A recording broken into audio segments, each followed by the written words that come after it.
Welcome in Parvision. We got One Piece, chapter 1146 with us this week. And this chapter, it was spicy. It was a little bit spicy. We got some God Knight showings here. But, you know, you guys know how it goes. We like to break the chapter down chronologically. So we do have to start off with the amazing cover page where we see that Yamato is about to recruit 2 members onto her crew. Well, she doesn't have like a crew, but they're going to be her retainers essentially, right? And she's not recruiting them. Yeah, they're joining. Yeah. A little bit different. This is recruiting implies like, you know, like, oh, like what TCB is doing at the end of the chapter. Please join our force.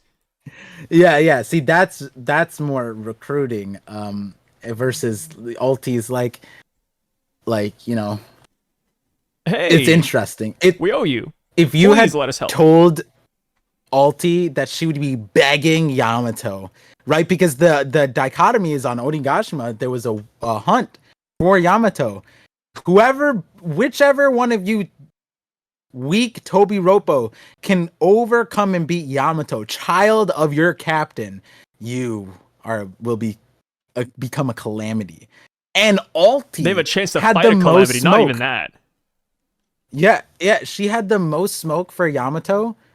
She actually clashed with her, and here we are, how the tables have turned. And turns out that the one that probably had the greatest chance, who's who, I guess, in people's mind, got one-shotted. So, like, realistically, none of the Tobi Roppo had an inkling of a chance. A snowball's chance in hell. We've talked about this, right? If all the Tobi Roppo versus Yamato at once, do they have a chance? Do they have a chance? Maybe, if they all use their gimmicks. Like, you know, Black Maria's over here throwing spider webs in the air. You know, we got fire everywhere because of Black Maria. Who has all of his cat minions. Like, maybe, like, they stand a chance if they all work in unison, but, like, no. Base level, if we're talking about power, then no. The cat minions are hilarious because, like, I still have I agree, right? People who are saying like, oh, surely who used some dastardly, underhanded tactics to capture Ulti and Page 1, right? If it's a 1v2, does who's who just outright dominate, beat them to the point that Ulti is so grateful, you know, that like, oh my god, we had no chance against who's who. Thank you so much for showing him that he had no chance against you. You know, like, you're so strong, Yamato. You're my new like older sister, some shit like that, right? It's like it's just it's so crazy that if it wasn't a dastardly fight, it was who's who plus fodder beats Page 1 and Ulti. I don't think the fodder makes a difference. I've seen a lot of people saying the fodder makes a difference, and that's what put who's who above Page 1 and Ulti. I just don't makes give them no sense. I give them no candles whatsoever. Like, they did nothing against Jinbei. They did nothing on Onigashima. Like, they're genuine fodder. I can't imagine that's what won who's who the fight. Yeah, I'd rather believe dastardly tactics, number 1. Who's who can beat them 1v2, then, and as crazy as the second one sounded, then I put fodder plus who's who over. That just makes no. You could even tell me maybe that Page 1 and Ulti had a cold that day, and I'd believe that over who's fodder being the difference. Yeah, like, come on, that's wild. I can't think of a single scenario. I literally sat there on stream trying to think of like a case, like a thing where it's like, oh yeah, like Kizaru plus fodder could beat Garp, right? Like Kizaru plus 5 Marines with guns could take on Garp. like imagine how silly that sounds. You're right. That's it. Blackbeard plus 5 Hachinosu pirates. Or even flip it, like, you know, because Kizaru won, right? Garp plus 5 dudes beats Kizaru. No! They're all dying immediately. Like, they're dying looking at with the Whiskey fight. Pink Assassins beats Roger. Like, yeah, like, no, straight up. How would Alabasta change if all of the Baroque Works agents were there? All the millions. And the billions if they were there. And keep in mind, like, we can't bring named characters into this. It's unfair if we say who's who plus, Jack the Drowner, who's who plus, like, Black Mirror. No. Like, genuine nameless fodder who we do not know. Like, like, Luffy was fighting Foxy, and Luffy barely won. But imagine if Foxy had nameless characters from his crew hop in. It's like, I don't know. I don't know about that one, guys. That's hilarious, man. I think Ulti's like fighting, like in as far as a character surviving the series, she's just like, no, don't write me as a side character, keep me relevant. And she's begging, please, Yamato, you're my only way to stay here. But like, Oda's gonna kick me out of the manga if I don't join you. Yeah. If they were sending, I could see Oda bullying his characters like that, like Kid in Law. But yeah, it's this progression we kind of expect this like 4 weeks ago or 4 chapters ago. We got it. It's just a little. I think the begging for it is not bad. So that it's like it's not weird. I didn't expect Ulti's always like very emotional when it comes to page 1. So yeah. You say page 1's life. Yeah. Ulti wants to thank you. I think that's very fair. Now, Yamato's reaction. What do you think? I think Yamato, just like Odin, is going to say no. And then to counter that, Ulti and Page 1 are going to say, hey, we don't care, we're coming anyways. Because they've already done that with Kaido to an extent, where I think their backstory was that, obviously, we know who their dad is now, but Ulti and Page 1 were a bunch of brats, and then they went out and they took devil fruits from Kaido, ate them, and then joined his crew. Right? It's not like Kaido wanted them to join. Ulti and Page 1 wanted to join Kaido. They did join Kaido, regardless of Kaido's consent. Yeah. So I think the same thing's going to happen here. I think Yamato's going to say no, or she doesn't care, and then Ulti and Page 1 just tag along anyways, because they have nowhere else to go. Like, what else could they do? Go to the flower capital and have a respectable business? Like, no. Like, right. Momonosuke would be like, hell no. Like, what do you mean? The only way that would work is if Yamato sponsors them. An interesting... What? It's weird to say, because like Kaido was adjacent to the whole Joy Boy stuff, right? Yeah. Surely he learned about it from Rocks. Rocks was on Elbaph. This whole like Void Century, a lot of that lore probably fizzled down to Kaido one way or another. We don't know what other pieces of the truth he ingested via the Rocks pathway, if he had his own. Maybe Higurashi gave him some, maybe from Wano's end. But it is interesting because the devil fruit focus, right? Because you just brought up a great point that was mentioned in the SBS, that like Ulti and Page 1 joined, and we don't know the context, but like there was an entire warlord underneath Kaido. He stole ancient Zoans and dinosaur things, seemingly for Kaido, and he was underneath Kaido. And like Kaido had the beast pirates, and he's set up on Wano. Wano being so close to the truth. And then the part that's like really interesting is I almost wonder sometimes, like, if Yamato didn't eat the devil fruit, would Kaido have propped her up despite her animosity towards him? Would he have trained her, propped her up the way she had? Because she ate the devil fruit like early on or something like that, right? Yeah. And it was a mistake. She didn't mean to. She was hungry. And so like, but that fruit was the guardian of Wano, or guardians of people or something like that. So it was important to Wano. And it makes you wonder if like Kaido had like a grandmaster plan, like these devil fruits are really important to the lore, kind of like the prophecy, like he's putting the right pieces in the right places. And he was kind of like, I can't kill my daughter, so she has to be the person because she ate the fruit now. And the prophecy says that this fruit is on Wano. Like and maybe he was trying to fulfill a prophecy by putting the right pieces in the right places, and the devil fruits are a part of that. So like anyone who ate these specific devil fruits that he was gathering, it might not have been that they had to be in the right place at the right time, or like these specific ones had to be the right place, but it had to be underneath him. Like Joy Boy ran with like the dinosaurs and this and the XYZ, the beasts, and he kind of maybe heard a version of that story, and that's why he ran with it.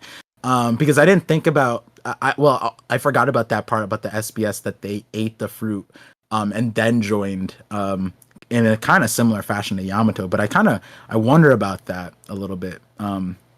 Whereas like and it's also a little bit relevant because like Kaido seemed more intentional about like putting the right pieces in the right places, and a lot of the villains are like, this has to be the way it's done, and like I'm gonna make it happen, versus like characters like Luffy or Odin or Yamato. They're like, whatever, it doesn't feel right, and then the same thing ends up happening just in a different way, I guess, you know. So it's interesting. A lot of this is interesting now I sit back and think about it. So now that we got Ulti and Page 1 here, do you think we're gonna meet other Beast Pirates as well? Like like Jack or Sasaki, Black Maria, maybe even some of the numbers, right? Yamato really liked Fuga. Maybe Fuga's gonna join in. Do you think Yamato will meet the rest of them pretty soon, or do you think that's like too much already? Like just anyone Ulti with Page 1 are horns. enough. Anyone with horns, okay. So the numbers for sure then.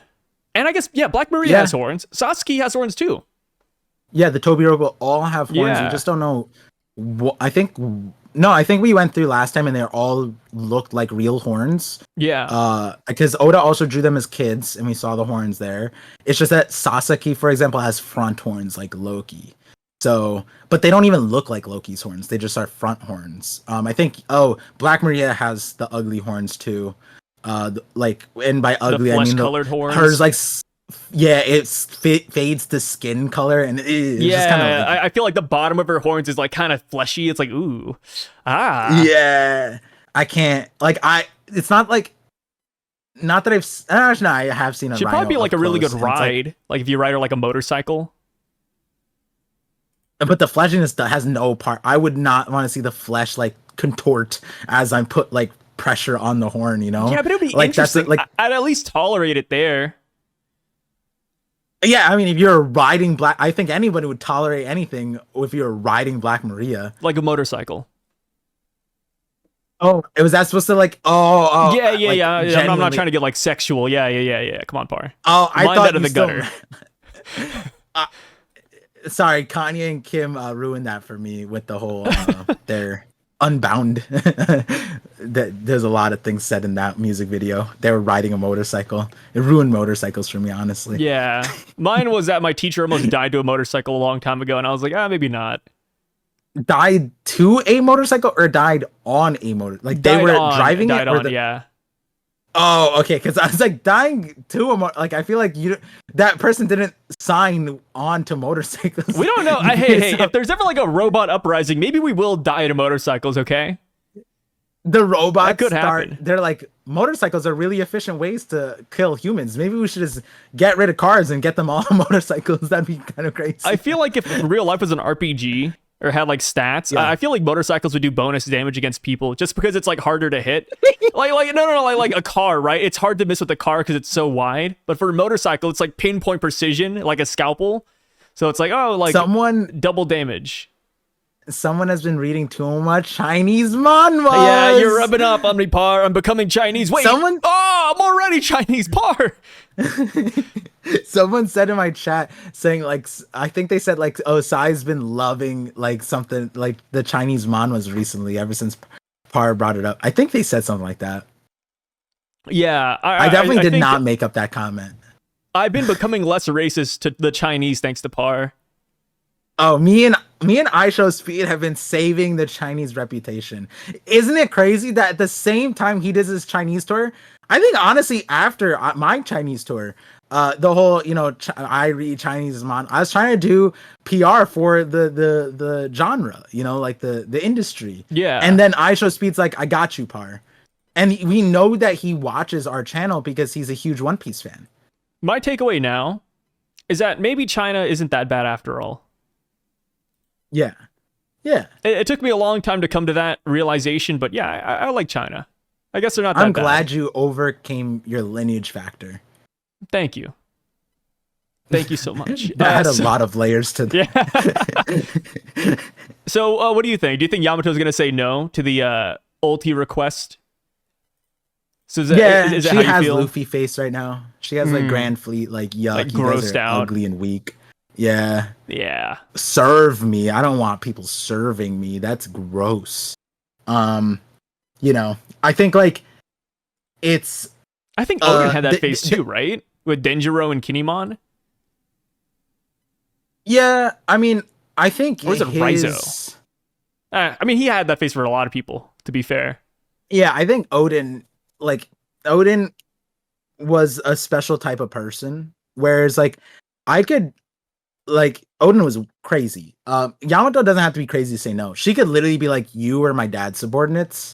You know, I'm trying not to be like my dad, and I feel like if I'm not trying to be my dad, maybe I shouldn't hire the same employees. You know what I mean? Like, it's kind of, I could see her having that very rational take of being like, you know, and I'm not saying that this is what Oda's gonna say in the story, but in my mind, I could see her say like that's what's behind this face, like yuck, like just a day ago you tried to slaughter me for my father's sake, you know what I mean? Like you tried to hunt me like a pig on like you know, pig a on medieval a field hunt.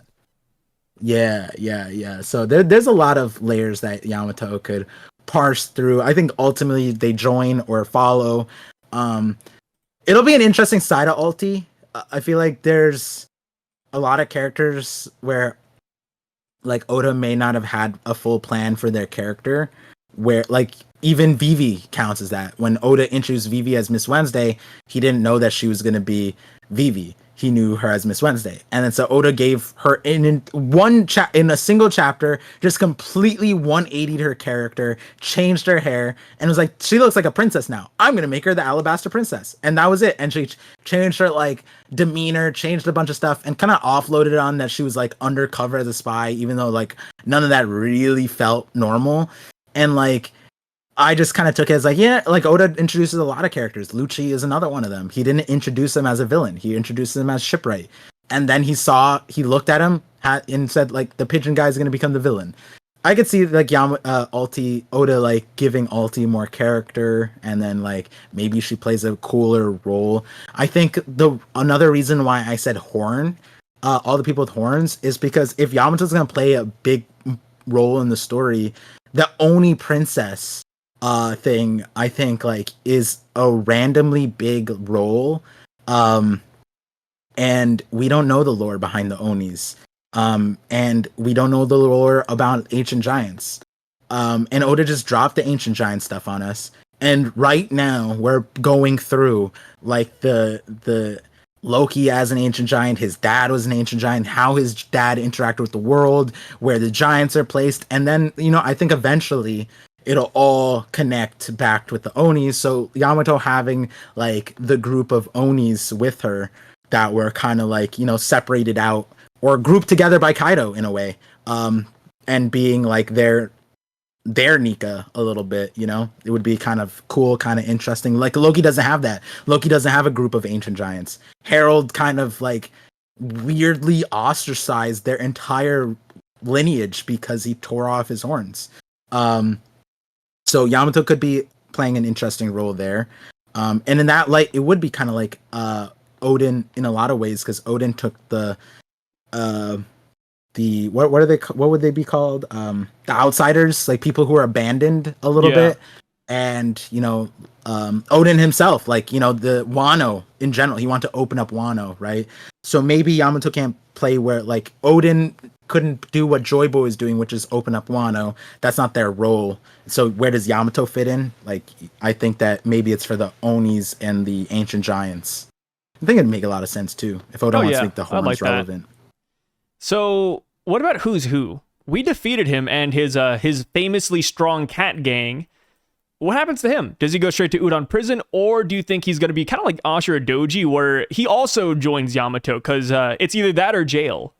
Or do you think Yamato wouldn't have him either? Because obviously Yamato looks like she's flying solo right now. Yamato says no to Ulti page 1, then says yes immediately to Who's Who. No, imagine. She's like, actually, those Who's Who, your cat gang gave me such trouble. I want them on my crew. Yeah, and she turns on to Ulti page 1. They have to. Sorry, I don't aside myself with losers. Yeah. Oh god, I don't be a certain power level to join. Yeah, I don't like hostages. my mind can't understand what the here's a good is. question to you, Par. Yeah. But if you were in the world of One Piece and you were like, let's say you're a really strong pirate captain, you have like a bounty of 1 billion berries, and you were recruiting people or in the process of wanting to recruit people, would you gatekeep who gets to join your crew? Would you be like Tomorrow Black, where he's like, hey, like you've got to have over 50 million berries? Or would you be more like Luffy, where he's just like, hey, Gaimon, you want to join because you're ugly? No, I wouldn't be like Luffy, but I would be more vibes based, like Luffy for Vibes, sure. yeah. But like for me, it would Here, wait. like- Let's say you're in the New World, by the way. You are in the New World. Everybody you fight now are New World level opponents.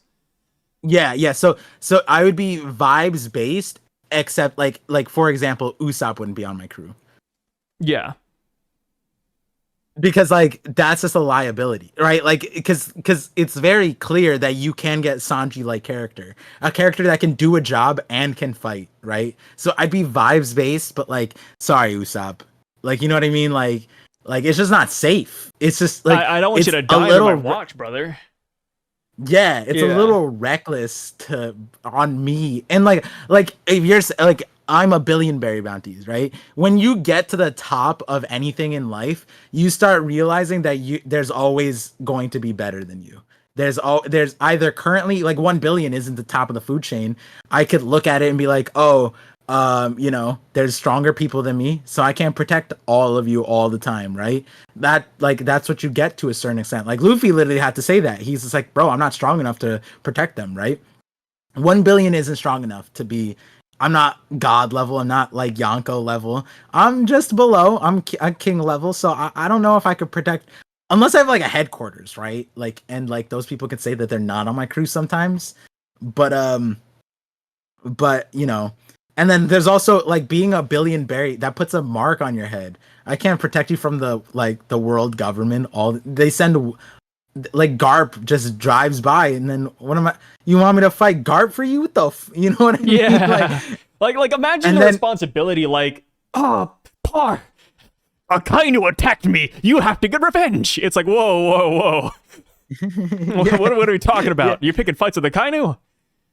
Yeah. I feel like at a billion berry bounty, it's also the flip side where the only kind of Marines that they're sending your way are the kind that can kill Usopp instantly. So I'm not trying, like, you know what I'm like, they're not gonna just send people that I could just dispatch immediately. They're gonna send people that like give me a struggle. So I'm not gonna like, I don't want Green Bull to just show up and be like, haha, time to defend everyone on your crew. And I'm like, all right, who here is gonna die immediately? You're off the crew. Go back home. But another option is that you could take it the Yonko route, where people like Kaido or Big Mom and I'm trying to think about like Blackbeard, like they have a bunch of random pirate fodder who I bet they don't even know though, right? Like does Kaido know, in your opinion, does Kaido know the name of every single beast pirate under his command? I don't think so. So maybe like they're, you know, you could recruit Usopp like characters, but you just don't care about them. Okay, yeah, but you said I was fairly strong. You didn't say I was one of the strongest people in existence. No. Okay, whoa.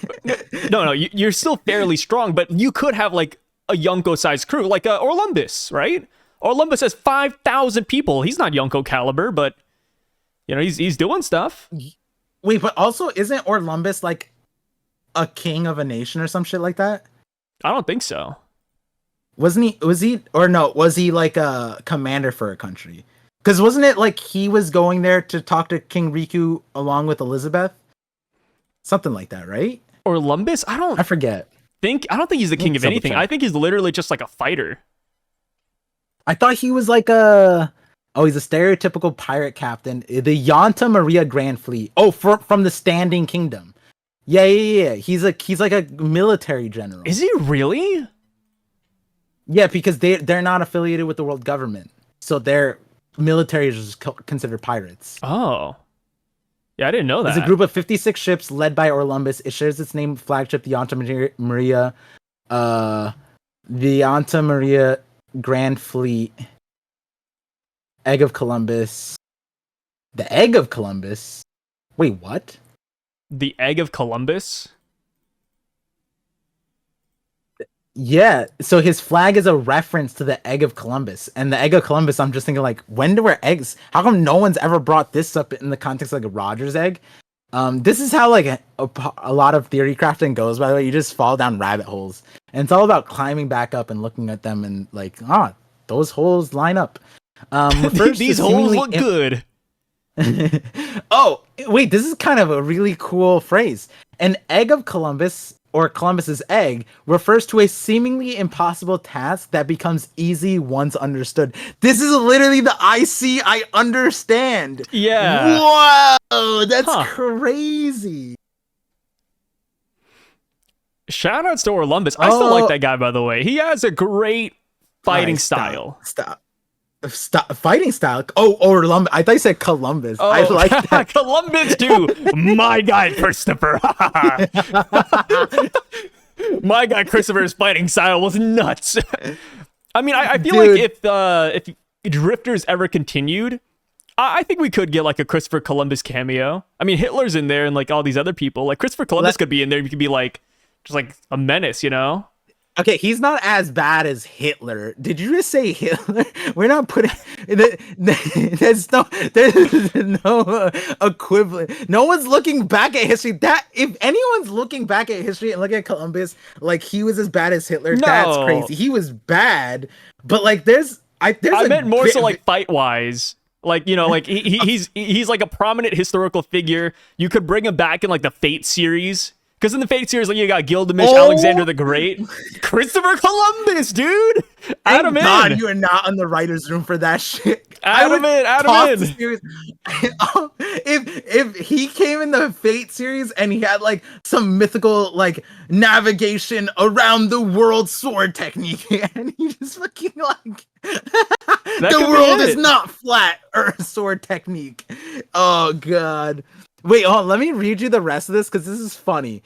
Okay, so the expression refers to an apocryphal story dating from at least the 16th century in which it is said that Christopher Columbus, having been told that finding a new trade route was inevitable and no great accomplishment, challenges his critics to make an egg stand on its tip. After his challengers give up, Columbus does it simply himself by tapping the egg on the table to flatten its tip. That's kind of genius. That's so funny because they were like he sails the 7 seas, discovers America, like discovers it's new. I know it discovers America. Those people are there. For their people, is discovering a whole new horizon. That's like finding another planet. They thought they already figured everything out because it was all connected, right? So he discovers America. He comes back to establish new trade routes. It's hilarious because the meme should be he went to go find India and he wanted to go the other way. So people could have memed on being so stupid that he couldn't find Indians, found somewhere else. Instead, they're like, it's not a big deal, loser. And then he claps back with, I bet you can't make an egg stand on its tip. And then they're like, honk. And then it's like, this is the stupidest. How did this make it into history books? This is so stupid.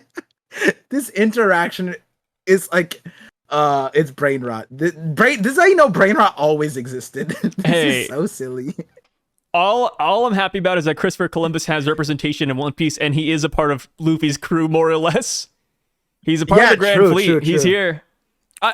So I've always talked about like the Grand Fleet fighting. The God Knights are fighting the world government or Marines later down the road. And that's going to happen because the narrator said it, right? The narrator said, like they're going to be part of a great war one day. They're going to move the world.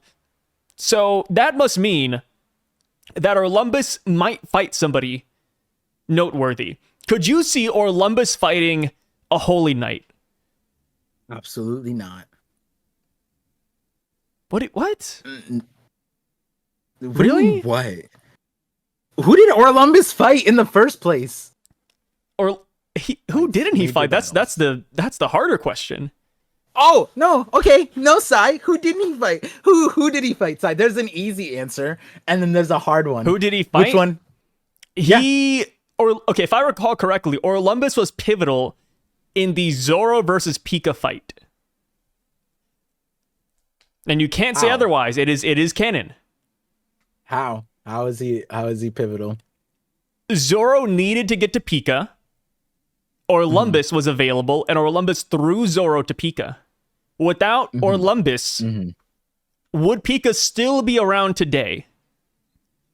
Scholars have asked that question millions of times. One Piece scholars and historians, they often talk about the Orlumbus Zoro collaboration and how that's a pivotal moment in history. I think like 2 weeks ago, or maybe last week, we talked about like, could Zoro have done? Oh, is that cocoa water? Yeah, it's Vita Coco. They sold like a whole pack at Costco.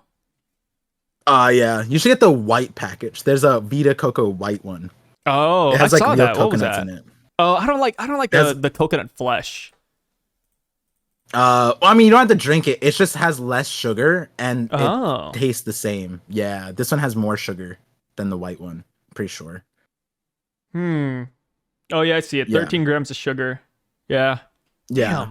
I don't know. I don't remember if it's a markable difference. I just remember my parents told me the white one's better, is less sugar, and has real coconuts. I like the real coconuts, but it also tastes better to me. So, all right. I just like coconut the blue water one in could general. probably taste better. Yeah, I like coconut water. Anytime I go like to a place outside of America and they got coconuts, that's like the first thing I do. Crack open a coconut. Yeah. Have you ever cracked open good. a coconut yourself, like with a knife or machete? Yeah. Oh, when I was a kid, they showed me like in Bangladesh, like the angled knife, and you just go. Yeah, I'm always afraid I'm gonna cut my fingers off. Yeah, I mean, like, I'm just gonna slip up, or I'm gonna cough. You know, somebody puts like lube, like maybe Diddy comes down and puts lube on the coconut, then it slips. Like, it just domain expansion. Yeah, domain expansion affects me in the coconut, and there goes the finger. Lube no me. So. All right, so Orlumbus pivotal against by throwing Zoro. I'll just have you know that the wiki does not include him in the Zoro fight or in the Pika fight. So you have here. I'll give you a hint. The two people he fought share 3 letters in their name. 3 letters in their name, and each of their names are only 4 letters long. Who did he fight? Wait, actually, yeah, okay, so... You're hitting me with, like, Chinese riddles now. What is this? He fought Lao Ji. And he won. And he, wait, did he win? Or did he lose? No, he lost. Yeah, Lao Ji. The last thing on his wiki is, in Lao Ji's wiki is Lao Ji punched Orlumbus in the face. That's the last thing in his wiki. That's all she wrote. Or at least that's the last thing on that part. And then the next, it was Sai and Chinjiao that took out Lao Ji. Yeah. Okay, so Lao Ji. So now I told you 3 of the 4 letter Sai. Surely. Oh, I thought Orlumbus fought important people. Sai. I thought who didn't he fight? Oh yeah. Who's the other? I gave you 3 of the 4 letters. Go. Who else did Orlumbus This is fight? what the wiki. I mean, this is what the wiki lists it. Here's the thing. I didn't even. Par. I don't know who this is. Are we allowed to list future opponents off, like Akainu and maybe even Green Bull? No, I'm going off with. No, you said who didn't he fight? Past tense. Who didn't he fight? Sai? You surely know. Yeah, the Orlumbus battles. I mean, ever since people started trying to get rid of Christopher Columbus Day, my Orlumbus history started leaving my mind as well. Like, it's just, I feel like I'm being AoE affected here. Who is it? It is Agyo. Who? Agyo. I shit you not. Agyo. All my years of One Piece. Oh, Agyo. I did not. Oh my god. I forgot Orlumbus beat him. Shut the fuck up. Yeah, what? This Agyo is a famous fighter at the Coliseum, but he was defeated with a relative. The wiki hypes up Agyo. I love that. So to those of you who don't know, Agyo was it's that stupid random line that he beat off screen out of nowhere. We didn't even know Agyo beforehand. It's just like, hey, Orlumbus beat this thing. That's it. It's apparently no, but Agyo entered the Kurita Coliseum to compete for the Marimar no Mi. That is what the wiki says. I don't know. Based off of what? Like, it could have just been it's a gladiator lion, so it's fighting in the Colosseum. But did the lion? Did we get monologue? Did the lion go? Oh, that's my mirror. Like, what the fuck? Wait, let me look at this. I mean, you could ask the same about Lucy, right? Lucy the bull, or Moosey. Sorry, like Moosey, but did Moosey there's no want shot. to eat the Mera no Mi? I don't. If the wiki says that the Moosey was trying to get the Mera no Mi, from what? From what context? Let me see this. Let me see when the wiki extrapolates the intention of this lion. A selection of each block's notable figures: Sai, Lucy, Kelly Funk, John Ongo, Boo, Ideo. Oh my god, the fighting bull is in this list. There we go. Donchin, Bobby Funk, Mummy, Orlumbus. To clarify, right? So before Dressrosa, he was with the Standing Kingdom. So he was like his fleet was at the Standing Kingdom. After Dressrosa, he resigned. He went back to resign because he joined the Grand Fleet. So he wasn't a pirate before he was an adventurer, like Noland. That's yeah. So you're telling me that Orlumbus is Noland level of importance. Okay. Okay, hold on. You Agyo in the manga? He is terrifying. Oh my god. Is he? What the fuck? Oh my god, There's no name for it. Yeah, do you see this? Yeah, I see it. Agyo in the manga looks really scary, actually. Wait, they don't give us his name here. It's just his fighting lion. And then they give him like Mihawk ass eyes too. Oh my god. Yeah, look, guys, if you want to do yourself a favor, look up Agyo, Agyo, One Piece, and then when you're on the wiki, click manga so you can see his manga image, and it's truly something. To give you guys more of context, he gets introduced before Elisabello in this lineup. Like before Blue Gilly, like Tank, Ricky, like some of these characters we did see, Abdullah, Dagama, Hack, Jeet. The lion is before them in the announcement. And these are I think the announcement is, oh no, this wasn't like said out loud. Was it said out loud? Did the guy say these names out loud? I think he did. No, it was just like a... No, surely no. Gats would totally do that. It drums up hype. Oh, I know why. It's because he was going block by block. But instead of going, like, he went C block, D block, then B block. I don't know why that was the order. So that's why the lion got introduced before the main cast of gladiators. But yeah. So that is your King Orlumbus, in the flesh. We didn't even start the chapter. I just realized. No, we're gonna start it right now, though. Now that we've gone on a large tangent about a character who's not even mentioned here. Welcome into the Parcast, guys.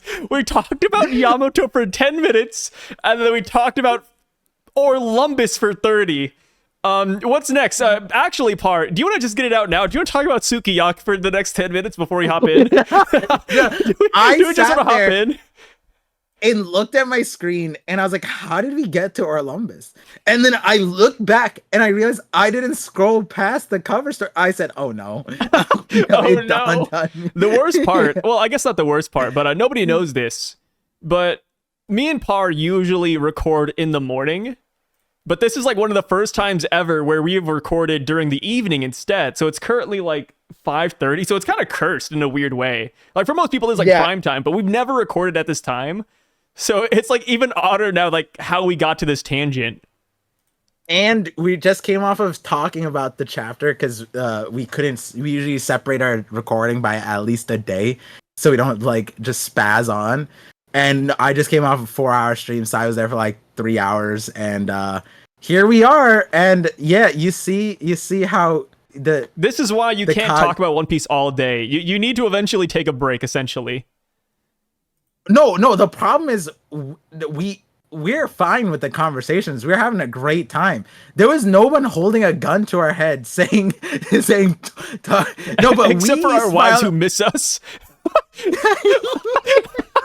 Our families are holding guns to our head. Like they're probably like, any minute now, parents are gonna be done, and we're just talking about our Olympus. So maybe they should be holding a gun to our head. Yeah, that's the irony. Is like people like, damn, this is a yap session normally. They haven't seen our final form. Yeah, they haven't seen their Olympus Sukiyaki talk yet. Which, I mean, like I said, do you just want to knock at Sukiyaki right now? Like, how do we bring him up?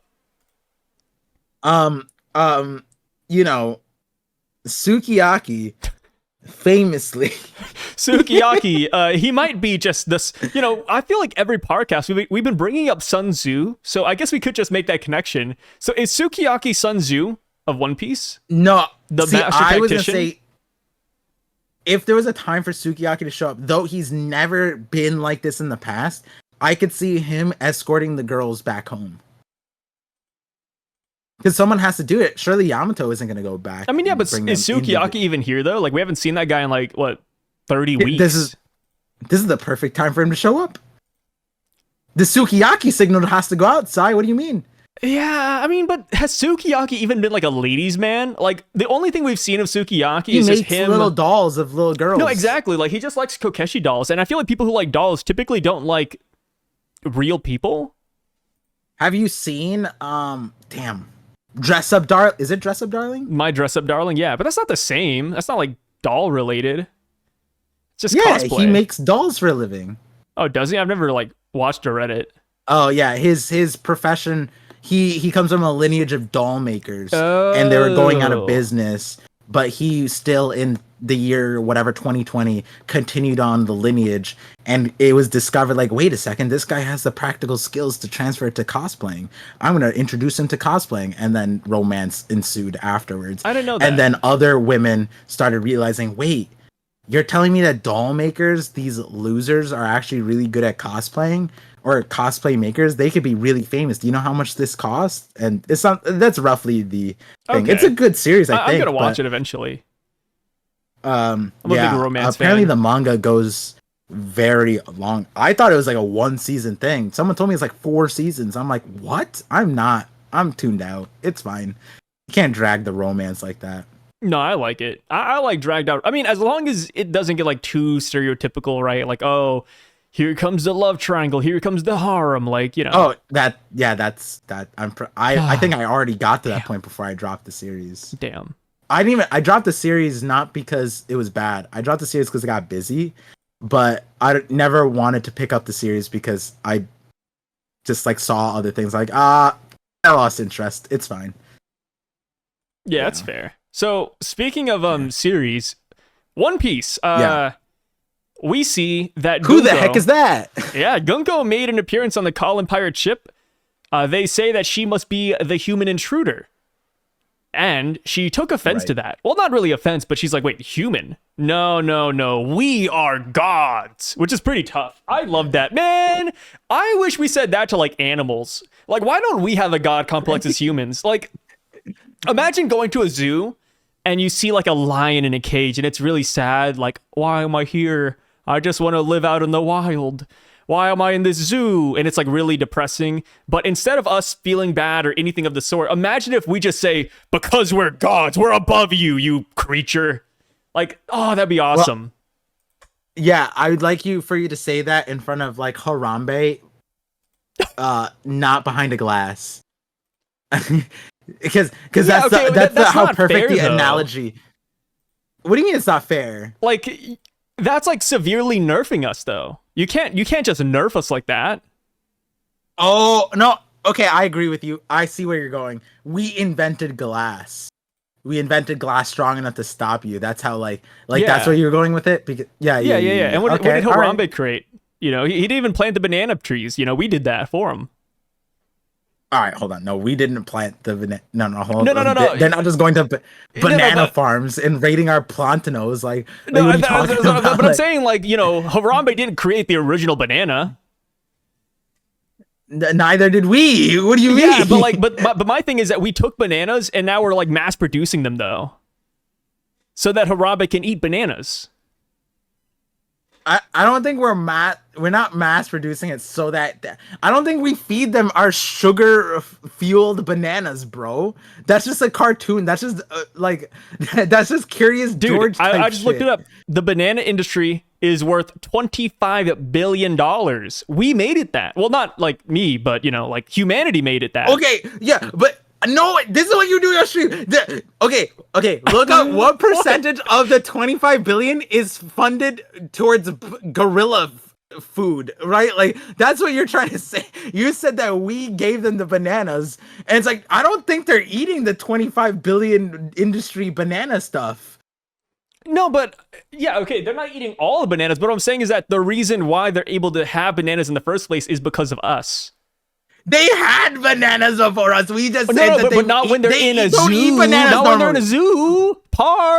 We literally made like Tarzan and Curious George, and it just became a meme that monkeys eat bananas that look like what? My brain is frying. This is like the egg, the chick. What came first? I just looked it up. Egg? I looked up. Do monkeys actually like bananas? And it's yes. They love bananas. Yes. Oh. How did we get here? All I'm trying to say is that Gunko is cool. I see what Par does. I say Gunko is really cool, and then Par brings up Harambe, the banana farms, the plantados. You said I like their god complex. We should be gods going up and flexing to animals at zoos. I didn't say that. I read That's crazy how it just try to flip the script on me. I read what was on the screen. I said, director, please. I read the script. Sai brought up zoos. Please, Mr. Editor, save me. Oh man. This is where if we had an editor, they put Par was in fact on topic before. That would be hilarious if every time we have like a gaslit thing, it says like who gaslit who, because sometimes it's me and sometimes it's you. Oh god. So back to the topic at hand. After she says the word God, Usopp brings up one of our favorite characters. They get re-announced into the series. Love to see it. But he says, wait, like the Celestial Dragons Enel? And it's like, whoa, Enel? We haven't heard this guy in ages. And remember what you said on the collab with Dax, right?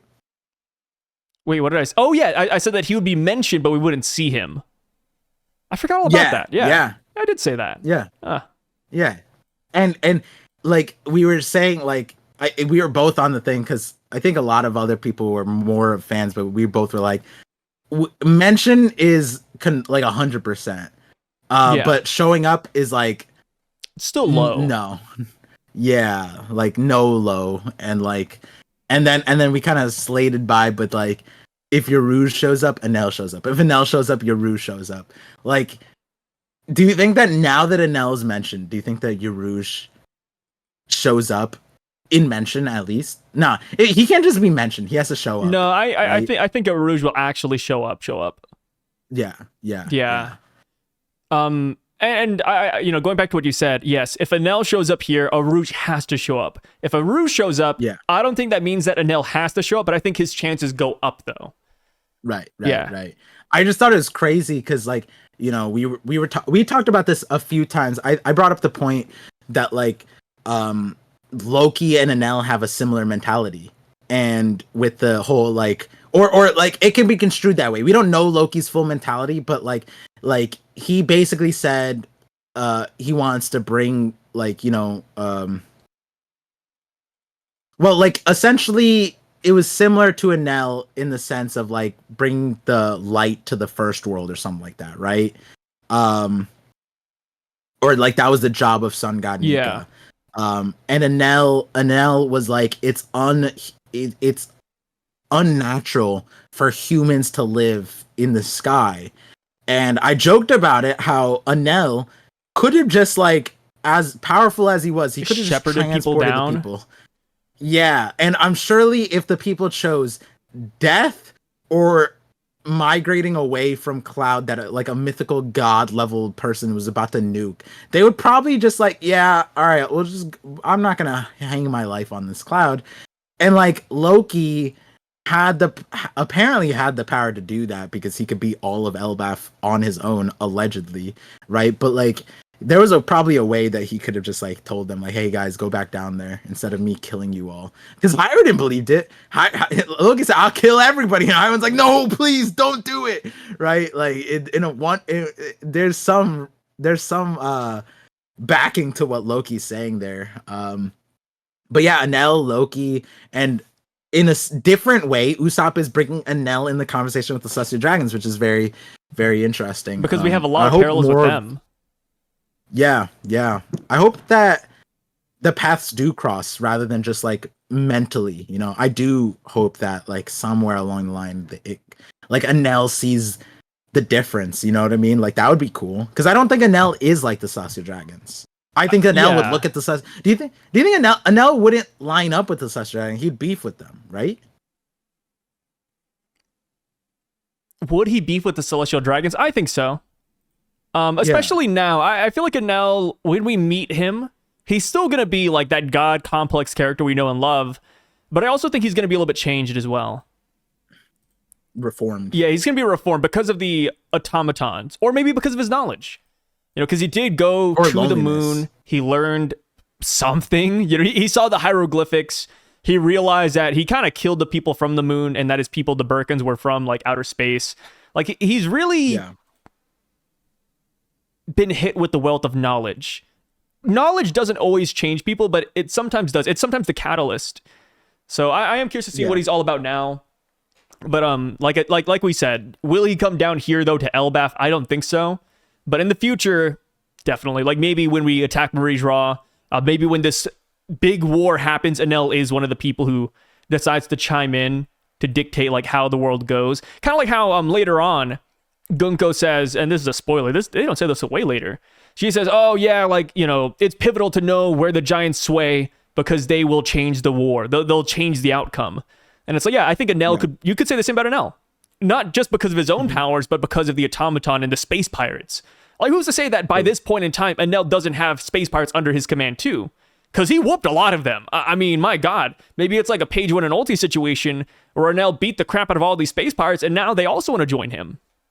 You know, Enel is a very interesting guy. I wouldn't say he's charismatic, but, you know, it's either one of those things where, like, you follow him or die. Yeah. But, yeah. Do you think, like, Enel... like Nami goes, why would a god go after the children of Elbaph, right? And then like I liked Gunko's response, which again, spoiler, but we don't have to go that far. But the why would a god go after the children of Elbaph? Do you think Enel would have the same response as Gunko? Like, is he that disconnected from humanity?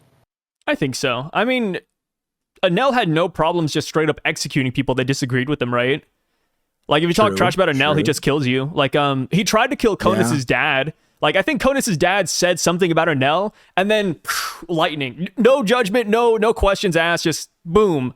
Conus's dad is, quote, dead. And that was like one of the first fake out deaths in One Piece. He has a name, Sai. Come on. I don't know his name. That guy's a loser.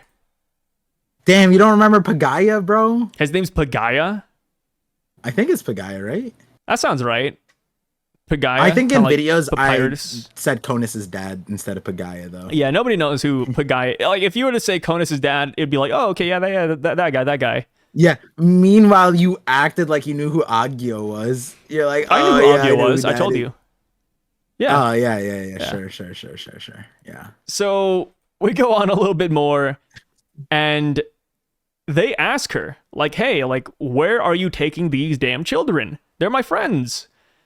And she actually responds. And we got Frankie here as well. We'll talk about him here in a second. But Gunko says that they are taking the kids to the Holy Land, to Marie's Raw.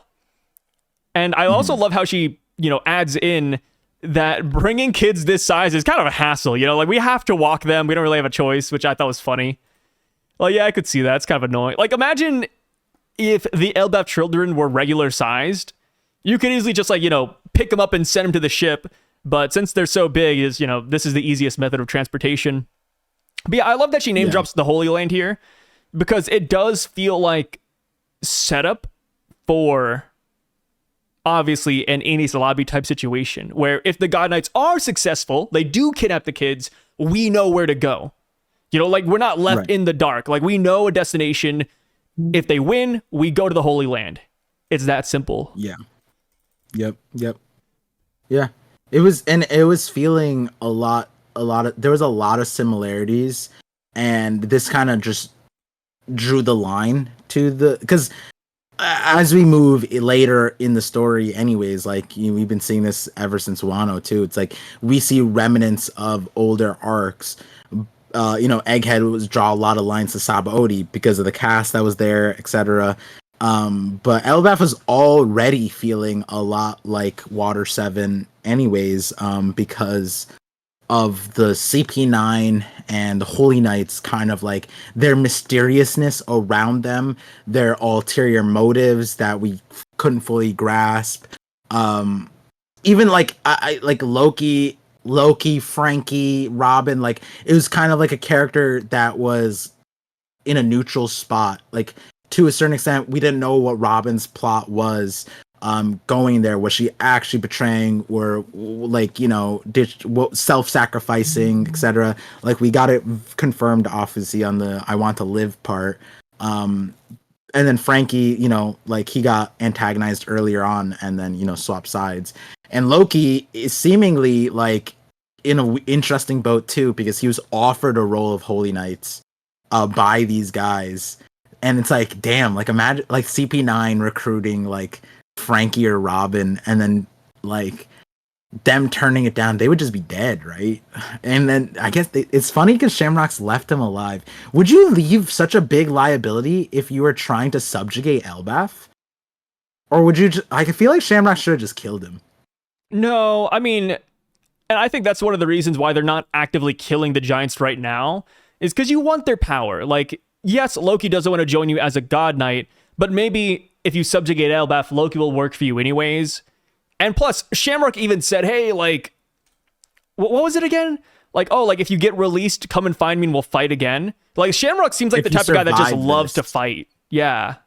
Yeah, he said, if you survive this, yeah. But that's why it's like interesting, because like Loki is like, he disregarded Loki because like he said like, oh, the fight, Loki said unchain me, and he goes, the fight would have been the same, right? And it's like, it is a little interesting because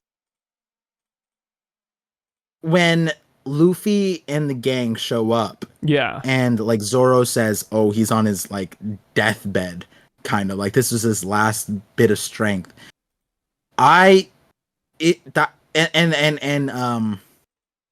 Gerd goes like, oh, this will take months to recover.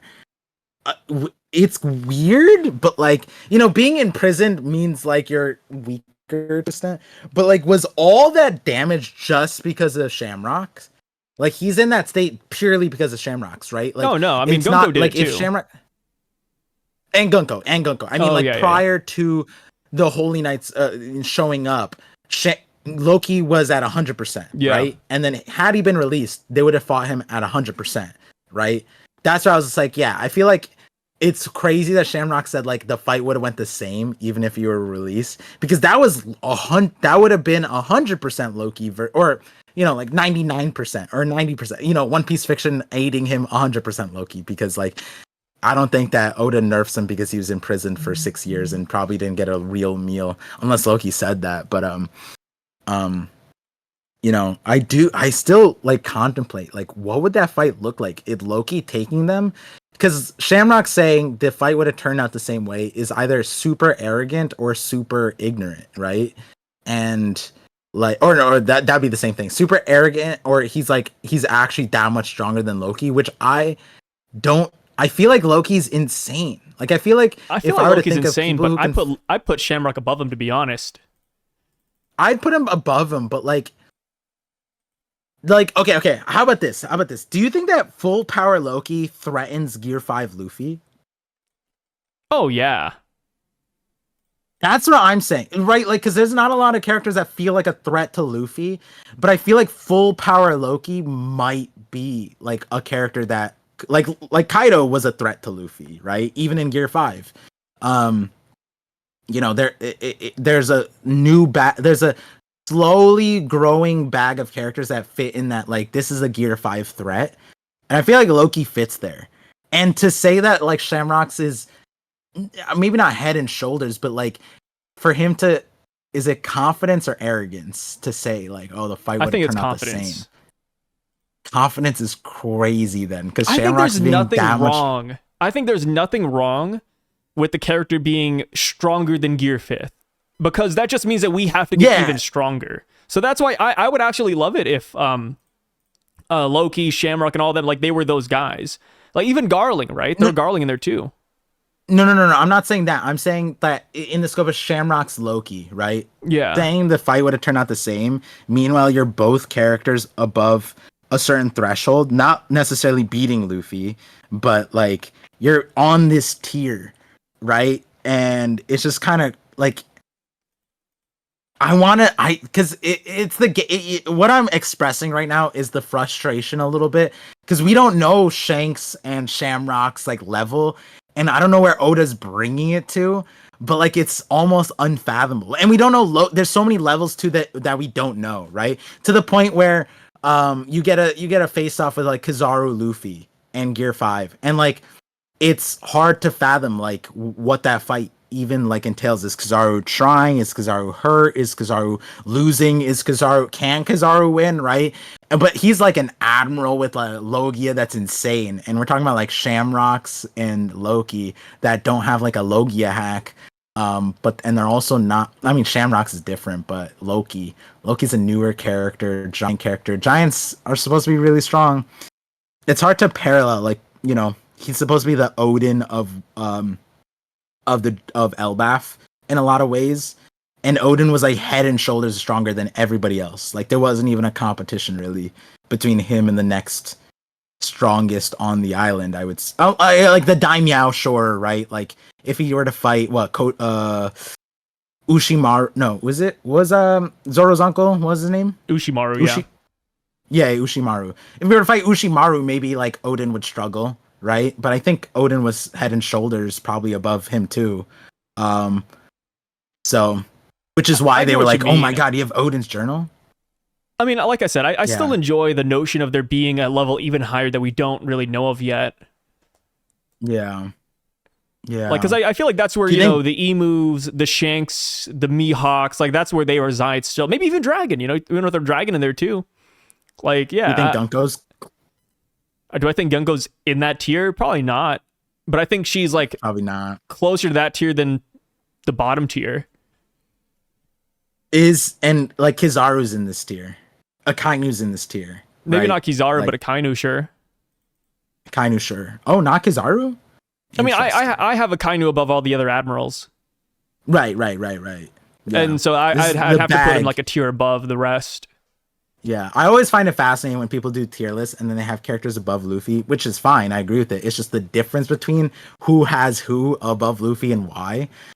Because that bag is interesting. And like Gunko's an interesting character because like she seems like we talked about on stream, like she handled the situation really cool. Like I think this sequence of events was probably one of the best case scenarios for how it turned out. Yeah. I think, it started off really well because she didn't fangirl. I think that's like the first step. And then everything else is just pretty awesome. Yeah. And speaking of serious, while Gunko is looking good, there is one serious L that gets tossed in between. Your guy, your favorite nightmare monster actually goes down. That thundercloud that you're hyping up, the thunder-legged spider nightmare demon. Hold on. Got defeated by Frankie in a single beam. Hold on.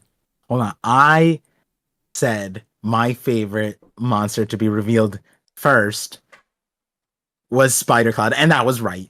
Oda respected my wishes. It was Spider Cloud. Now, it stopped being my favorite once we got the name drop, which was Thunder, right? My guy was Spider Cloud, this is, and Spider Cloud, I just want to point out, very, very cool, because Spider is Kumo and Cloud is Kumo, so it would have been a really cool pun, Spider Cloud. And I told Par at the time that he's expecting too much from giant kids. And then you saw, I pointed out how lame this thing was, and you're like, no, it's really cool. And then I said, but Sai, like, it's not even lightning. This is fake lightning. You're like, no way. And then I was like, look, the legs aren't even creating fire beams. And then you looked, you looked, and then you saw no fire. And you're like, Par, you're right. This is the vision in action. That's crazy that you noticed that. And you know what? And it's even more sad because it looks like in this chapter, because yes, we see Frankie afterwards, but it looks like the Spider Cloud just tripped, or Thunder, sorry. It just tripped and fell, and it just couldn't, and he's like life alert. It just can't get back up. It also looks dead. You really flip flopped. 1 minute you love this guy, the next minute you hate him. It's crazy seeing this. No. I like the idea of it, but when Oda gave us the idea, I didn't like it, and it's never changed since then. You're like the type of guy that buys something off of Amazon. You look at the images and compare it to the product, and you're like, yeah, that's not it. I hate it now. I can't believe it. Nah. I think that I am the person on average that returns the least, because I am the people who are over return abuse the system and will take a good thing away from us. Because I remember there was a time when Amazon scared, they were like, we're going to start charging for returns. And I was like, fuck all the people that over abuse this system during the holiday season. I hate you all, because I don't abuse this system and I buy what I need. Here's a good question. That's what? Would you execute everybody who's ever done an Amazon return? No. Okay. So you're not crazy. I would die too. Yeah. Yeah. Yeah. What do you mean? I've done an Amazon. I just had to make sure, like, where you draw the line. Like yeah. how passionate about this are you? There's some things that Amazon designs to be returned, like clothes. They have a system for that. Yeah, they expect it. Like, yeah, I think there's a new thing like try or whatever, and so they have like a different system for that, I think. But that's on them. I don't really buy clothes on Amazon anyways, so yeah, Amazon has this cool thing where, like, if you click on a clothing item, it says, you should fit this size, and it can like kind of determine it. Yeah, that's cool. I've seen that for cosplay things. So I did buy my Zoro outfit on there. So it'd be really cool if when Frankie defeated this cloud monster, if it had a giant hole in the middle of its face from where he shot the beam. Like, we don't even see where Frankie shot it. Like, what if Frankie missed and this guy just tripped? That's what it looks like. I'm sorry, guys. What part of a cloud and lightning is tangible to light beam? Like, isn't the whole thing about a thundercloud is that it blocks the light? Wouldn't that be crazy? You gotta remember, this came from a kid's imagination. Like, what if the kid thought that clouds lose the light? Yeah. And you know what I said about it? I said I'm beyond mad at Oda for ruining my nightmare dream thing. I think that this kid needs 30 years of Cocomelon. This kid is sentenced to 30 years of Cocomelon. Here's the thing though, like, if this is your nightmare, they just cured you. Like, you can do what Frankie did and just make it trip and he'll die. Yeah, but the kid's not seeing it. Yeah, but you are. Okay, but here's the difference, right? What you're saying is it a good thing because his nightmare is so easy to defeat? And it's like, yes, I thank you for dreaming up something so useless that's not even that scary. And that's where I get upset. Like, even if this is okay, I can't even bring, because my son woke up from a nightmare because the library was closed. Yeah, your son had a nightmare about a library closing, so you have no room to speak. To be fair, I think all the libraries are closed. So, like, because it was like Sunday, so all the libraries are closed. And like, I think his real part of the nightmare, right? Because you peel back, is that like it was Sunday, right? It's like the same thing of people who wake up on Sunday and then want Chick-fil-A, but they can't because it's closed. Like, that's valid. That's a valid crash out, especially for a 2-year-old. He was 1 at the time. Yeah. So would your kid hypothetically dream up this cloud? Or no. If your kid did dream this up, would you be upset? Like one day you looked at your son and you were like, hey, like draw what you're most afraid of. And he draws this 1-to-1. Like, how would you feel? Disappointment? That's fine. I need the description. Why is it scary? What does this thing do? And if he says the legs are not real lightning, immediately jail. Immediately. If he says, yeah, you need to get a new kid. Yeah, it's just that they're pointy, Dad. I'd be like, okay, we need to fix this. Yeah, no, you're real. I would do something feel about this kid. His fear first. I would be like, no, see, this would be really terrifying if the lightning was real and the cloud was intangible. Wouldn't it be scarier? And if he said no to me, we'd have problems. We'd have problems. You should be afraid of this instead, son. Hits him with the belt. Yeah. Oh, yeah. You know it. You grew up Asian. We know. Yeah. The good old belt. Not the buckle, the belt. The belt, yes. Yeah. You can't show off the injury. Otherwise, CPS so, might come. here's one thing. So we see that Frankie, Ripley, Bonnie, and Lilith, they're running off to somewhere. Are they going to the technology building we saw last chapter, or are they going somewhere else entirely? Like maybe they're going to Elbaph to save it. What do you think? Bro, who knows? Ripley actively ignored the siren. She goes, the school siren's going off. Let's go look at this new thing that I really want to show you, Frankie. Yeah, check this out, Frankie. Yeah, so I don't know. They're way too happy. Bonnie is They're really happy.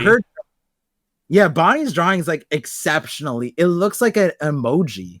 It looks like a sticker. Like it just looks like Oda really cared about drawing Bonnie well here.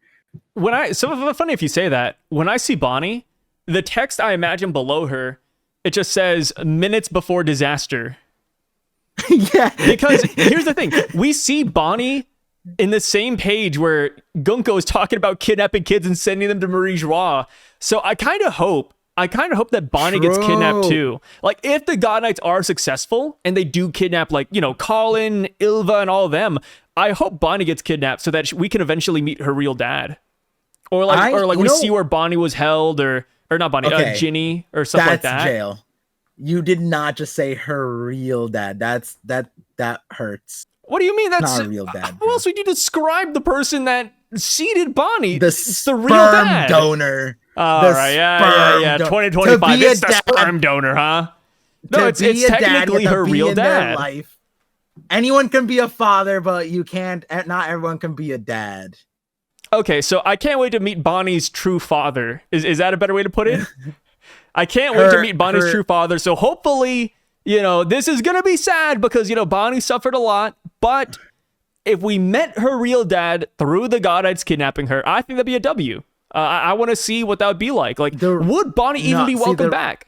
Maybe she would. The real term, no, she's not gonna be welcome back because Saturn already laid it out. She's an insect. But what if they were interested? Saturn's gone. Like we have a new head of scientific defense, and she's a success. She has the time fruit. My God, garlic experiment, brother. The PC version is you can't wait to meet Ginny's abuser. That's who you really want to see. That sounds crazy. No. Well, that's what you're asking for. That's what you really wish to see, Sai. Hey. And guess what? If we meet Ginny's abuser, Bonnie's real dad, then guess what? We're gonna know who to beat. You know what I mean? Like, no celestial dragon or God Knight Gorosei, former god, whoever this guy is, no matter who it is, if he's up there, he's gonna get beat. So we have to eventually put a name and face to him. And I would love it if we meet them soon. That'd be cool. You know what's funny about that? And maybe Kuma reactivates. Maybe Kuma is able to get back up after Elbaph. You precogged my trap card. Oh my God. Because I was sitting here like, wow, Sai really took the good guy angle. Yeah, I want to meet him so we could beat him in the story. Obviously, you can get beat, blah, blah, blah, and all that bullshit. But then the part that I was going to hit you with is I don't want Bonnie to get. I want her to stay on Elbaph. I want her to get Yamato-fied. Just leave her in the cover story. Reason being, because it's not that I don't like Kuma. It's just that like Kuma what? Bonnie gets kidnapped, and this is what, Taken 4? Like, Kuma's already Liam No. Neeson, You know, bro. okay, how about this? Imagine how cool the panels would be if Bonnie gets taken and we see Kuma's, like, not Kuma, but like Kuma's spirit, like reaching out his hand to save his daughter, and then Bonnie reaches, then they did this, but Kuma's not real because he's unconscious, and then that's it. And then we could meet Bonnie's real dad. You're so here's the thing. funny. Here's the thing: we meet Bonnie's real dad. And Bonnie is trapped in a room. It's really dark. We hear the door open. And then Bonnie sees Kuma and she goes in for a hug. And then she looks again and it's actually her real father. And he's like, hello, Bonnie. My God. Like, just imagine the great panelings, though. Yeah, and then Bonnie turns into Nika and whoops everyone's ass. That's what would happen. Bro, Bonnie would not beat the God Knights. There's no way. Bro, I mean, that's like surely the Holy Knights can't regenerate like the Gorse, and then we got it. Like, that's what people were, surely Bonnie can't tap into Nika twice. She can tap into Nika twice. I'm just saying she can't win. Like, you put Bonnie in the room with all the Holy Knights. She's not walking out of there, Par. Bonnie whooped ass, bro. It's crazy. But she runs out of steam quickly. What are you talking about? The third time will be the charm. That's what they say. All right. Third time's the charm. All right. Yeah, but see, the thing is, that entire time you're being disingenuous. The arms, you would hate that. First of all, I would love it. I would love it if we saw Kuma try to save his daughter, but he couldn't, and then it's like a ghost. That's awesome. Like, no. See, the version what I'm hearing is like there's a crossroad of you asking me, do I want to see Bonnie kidnapped again? And then my brain's like, Kuma gets activated, right? That's where Liam Neeson's Taken movie continues to Taken like 94 until it's eventually he's dead. And instead, the movie's now The Terminator. And he's like, it's Liam Neeson as a robot. Be fair, Bonnie's never been kidnapped. I mean, like, Bonnie's never been taken before. I mean, to be fair, Kuma gave away his child in the first instance. That's Kuma's the real sinner. No. Like, have you ever watched the movie The Black Phone? The Black Phone? No. It's like a horror kind of esque thriller movie that came back out in 2021. And essentially, the way the story goes is that wait, back up. Horror what? It's a horror thriller. Oh, I don't know. My brain had dyslexia. I heard horror Eskimo movie. Close enough. But in the movie, there's a serial kidnapper. He's going around kidnapping kids, and he eventually kidnaps our main character, who is a kid. What happens is that the kid, while he's trapped in the basement, he sees the ghost of the other kids that the guys killed in the past, and they all try to help the main kid escape. Like, I think there's one kid who's dead, and he's like, hey, like, I'm gonna teach you karate, kid. Like, you gotta fight him like this. And then another guy's like, oh, by the way, he leaves his knife over there. Like, you see the ghosts of all the kids come together to help our main character. Wait, this is sick. It's really sick. It's a really cool movie. Maybe that's gonna happen for Bonnie. Like imagine, right? Imagine Bonnie gets kidnapped and sent to the Holy Land, and she sees 900 years of slaves all giving her giving her their powers and stuff. Like, would you like that? Oh, maybe even Kuma shows up. Maybe Kuma shows up and he's like, "Here, let me teach you how to beat your dad." Like, maybe awesome, right? Awesome. No, because what we would see, right? What we would see is and it's funny because you asked this on stream. This is thematic. This is a lot. You've been watching it. You asked me like, do you think of your ancestors when you do things? And so Ginny would see Clapty Cheeks doing the Nika dance. Here, this is how I died. And it's like, instead, like Ginny, Bonnie sees like all the slaves, and she learns how not to die because she learns how all the other slaves died. That would be the real world example. Ooh. Now the One Piece version, would I like that? Maybe. But it scares me how enthusiastic you are about this idea. No. I don't like it. It's like here's a good one. Granting the wish, and then like put with the sigh twist on it. Like, You're gonna love this one. You're gonna love this one. See, so no, hold on. Before you go, what I wish for, right? Let's say I wish for Bonnie to be in the story more. Sai's twist on Bonnie, she gets kidnapped and sees 900 years of slavery. How do you like that one? But Bonnie gets empowered by the previous slaves and she overcomes her captors. How about this? Bonnie meets her real dad and she goes to fight him, like you said. Real dad. She meets her real story for Bonnie. She meets her real dad and she tries to fight him. And what happens is that when she punches him, it's like Gohan, future Gohan fighting the androids. We see Piccolo and Goku right here, like, Gohan, keep going. Like, imagine that, but for Bonnie, she's attacking her real dad, and you see Ginny and Kuma on both sides trying to help her. But obviously they're like, dead and gone. But yeah, that'd be cool, man. Future Gohan fighting the androids? Yeah, there's a scene where future Gohan's fighting the androids in the past where he dies and he has one arm.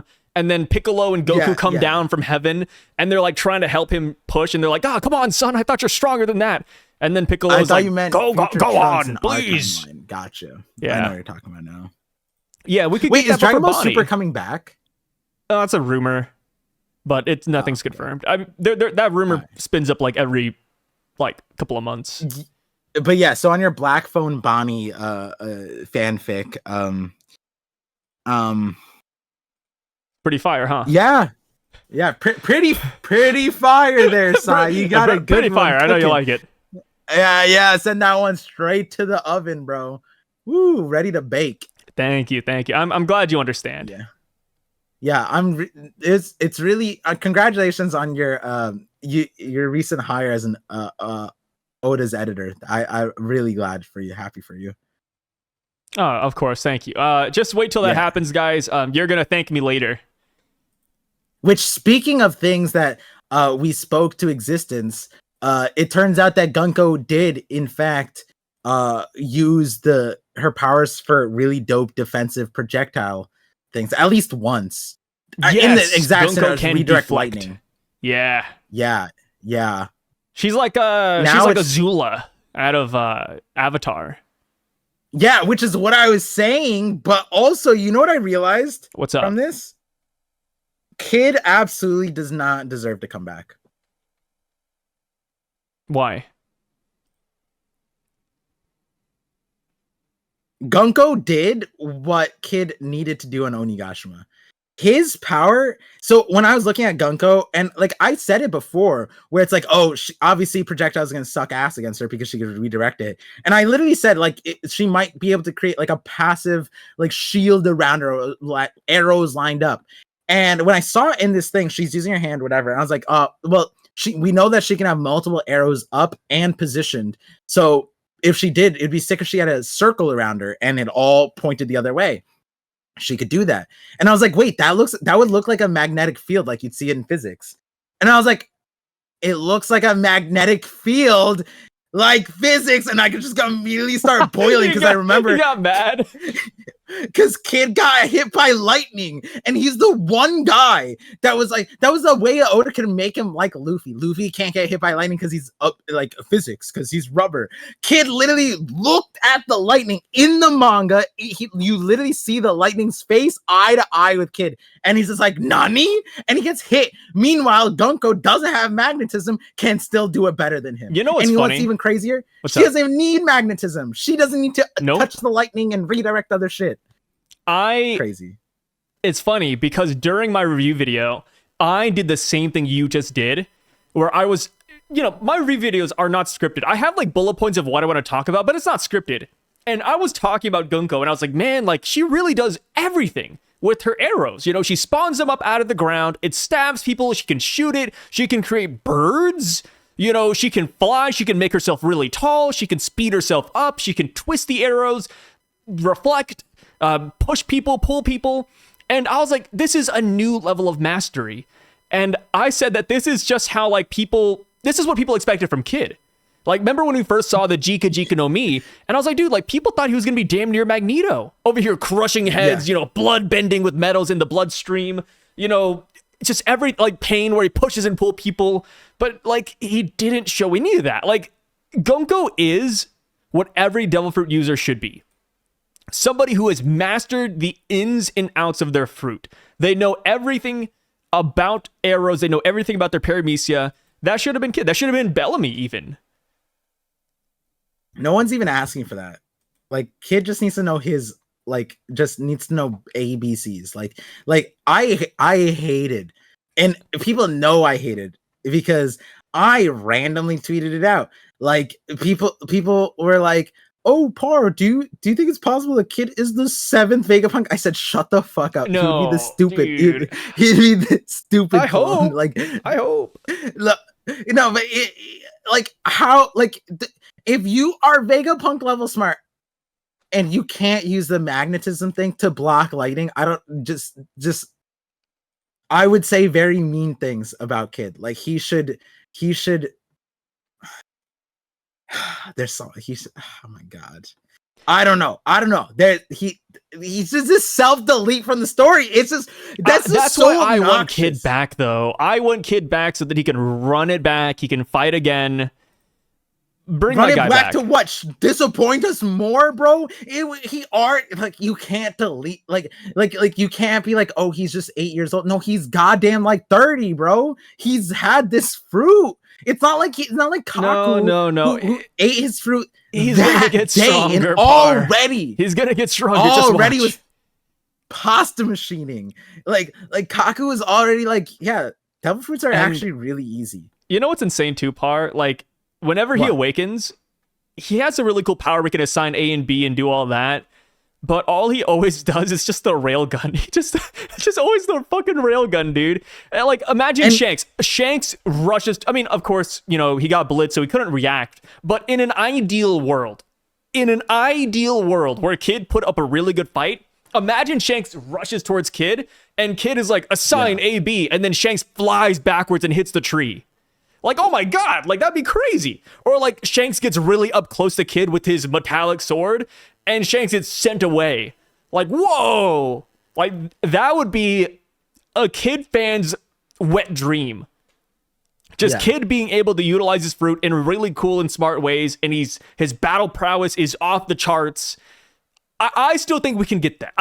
Kid, please come back. Me and Par really hope you come home. No. Me and Par both really want Kid back in the story. No. You want to know why? Please, Kid. Because Kid's awakening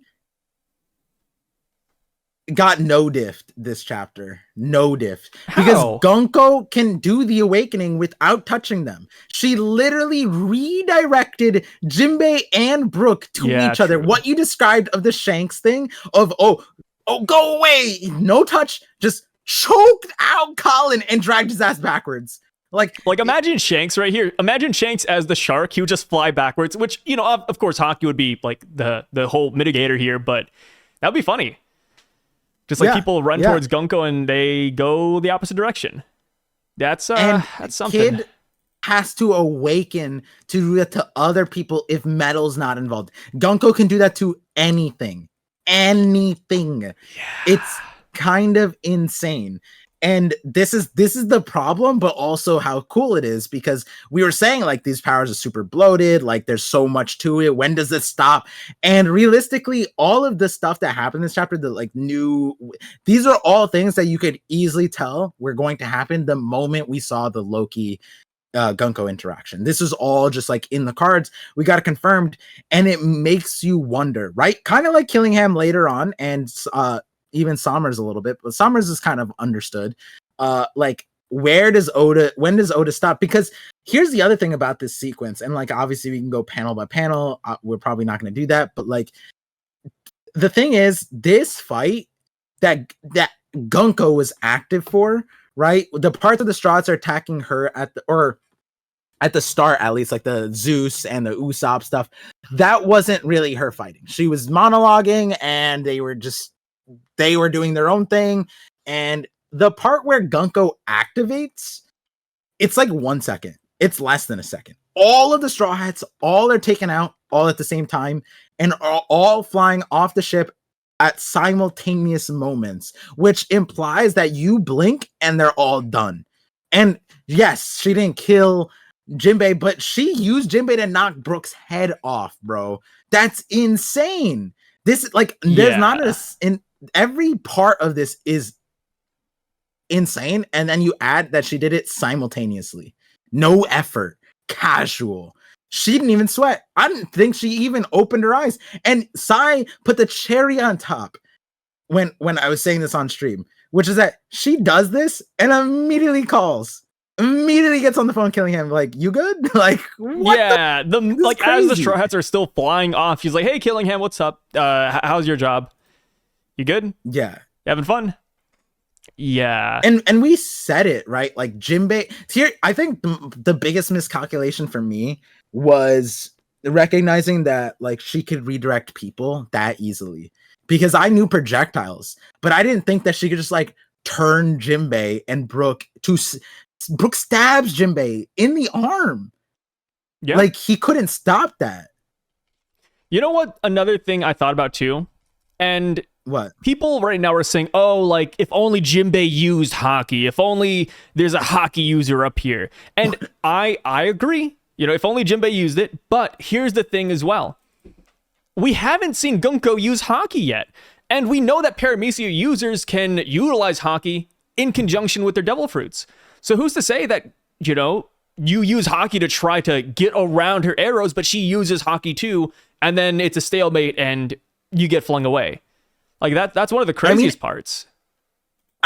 So this gets into that whole conversation about like, oh, like hockey negates devil fruits, like law, etc., etc. Yeah. And I'm like, okay, so with laws, I look at it as like he used hockey, but he also wouldn't, unless you have insane hockey, because law doesn't have conquerors, right? So like to a certain extent, it helps that Law was a doctor in that. Oh, he willed a disease off of him. Well, like I don't know if like someone with the equal amount of hockey that Law has and isn't a doctor is able to do the same thing that Law just did there. Like I don't think that Luffy had insane hockey. He can't just will poison away. Like I don't think that like he's ever done that. He's needed help in all those regards, right? But like if Law was in the same situation as like a different thing, you know, like if Doc Q used the poison on him, I just feel like, I guess like Queens doesn't count either because that was like real poison. It's so interesting, but I feel like there's a certain line, and I'm kind of wondering like, how does someone use hockey to counter Gunko like in a brute force type of thing? It almost feels like the way to stop Gunko is to overwhelm her, meaning like you need like multiple. Yeah, or like Luffy's Gatling, right? Like Luffy, like whenever we see it, like Katakuri or at the Lucci thing, it was like he was moving so fast that all of his punches were simultaneous, right? And the point is that when Katakuri came into play, Future Sight allowed him to dodge all of them. So then he had to bring in unpredictability, kind of like with Enel. And so he brought in the Python. And so with that, it's like there you get speed plus like you can't predict it, which would then be a counter to Gunko, because Gunko, yes, can redirect lightning if it's coming right at you, but if it starts bending and warping, then you can't beat it. And on top of that, there's like 7 of them, right? That's how I'm seeing it right now. And like I don't know if just like you would just hockey up. Does Jinbei, like what does he hockey? His feet, like from turning and hitting. Hockey? Yeah, and again, like you said, that does not take into account Gunko's ability to then counter that, right? And do we separate, like, is that how Paramecia Devil Fruits work? Like, you use hockey on them, and then the effect that the Devil Fruit allows you to have is also hockey? Because, like, Doflamingo coated his strings with hockey, but it wasn't like Doflamingo had, like, a mythical charm on it that said these strings make everything float. And then because he put hockey on it, then like you have to have greater hockey to then negate the floating part. Gunko has like a arrow fabric that makes it, you follow the direction. There's like an effect on there. It's not physically turning you. It's like spiritually turning you. I don't know. Like it's like using psychic powers to turn you, right? That's how I'm seeing it. It's not like the arrow turned his feet. Right? Or am I wrong on that? I'm not too sure because you can't really see because I see. Yeah, we see it like touch them, but I'm looking at it like the arrow's guiding where their punch goes. Yeah, it looks like it's yoinking them that direction. But also, it's not touching them. Yeah, but here's another thing too. Like you said that maybe the way to beat her is to overwhelm her, but she can spawn more than one arrow. Like you put 7 people in a ring, they're all attacking Gunko at the same time. Who's to say that she doesn't just send out 7 arrows all pointing in omni directions? And like people are bringing up Medusa from Soul Eater who can do that. There's also Abyss Razor from Mashal who does that, which is pretty cool too. And it's like, yeah, like there's a lot of arrow users and they always spawn more than one. And if Gunko is freaking awakened, oh my God, like what if she starts putting arrows on the ground? Like you're about to attack her, you step forward and the arrow sends you backwards. Or you're about to attack her, the arrow on the ground sends you that way. Like it could really mess you up if your footwork is screwed. So I think Gunko's a crazy fighter right now.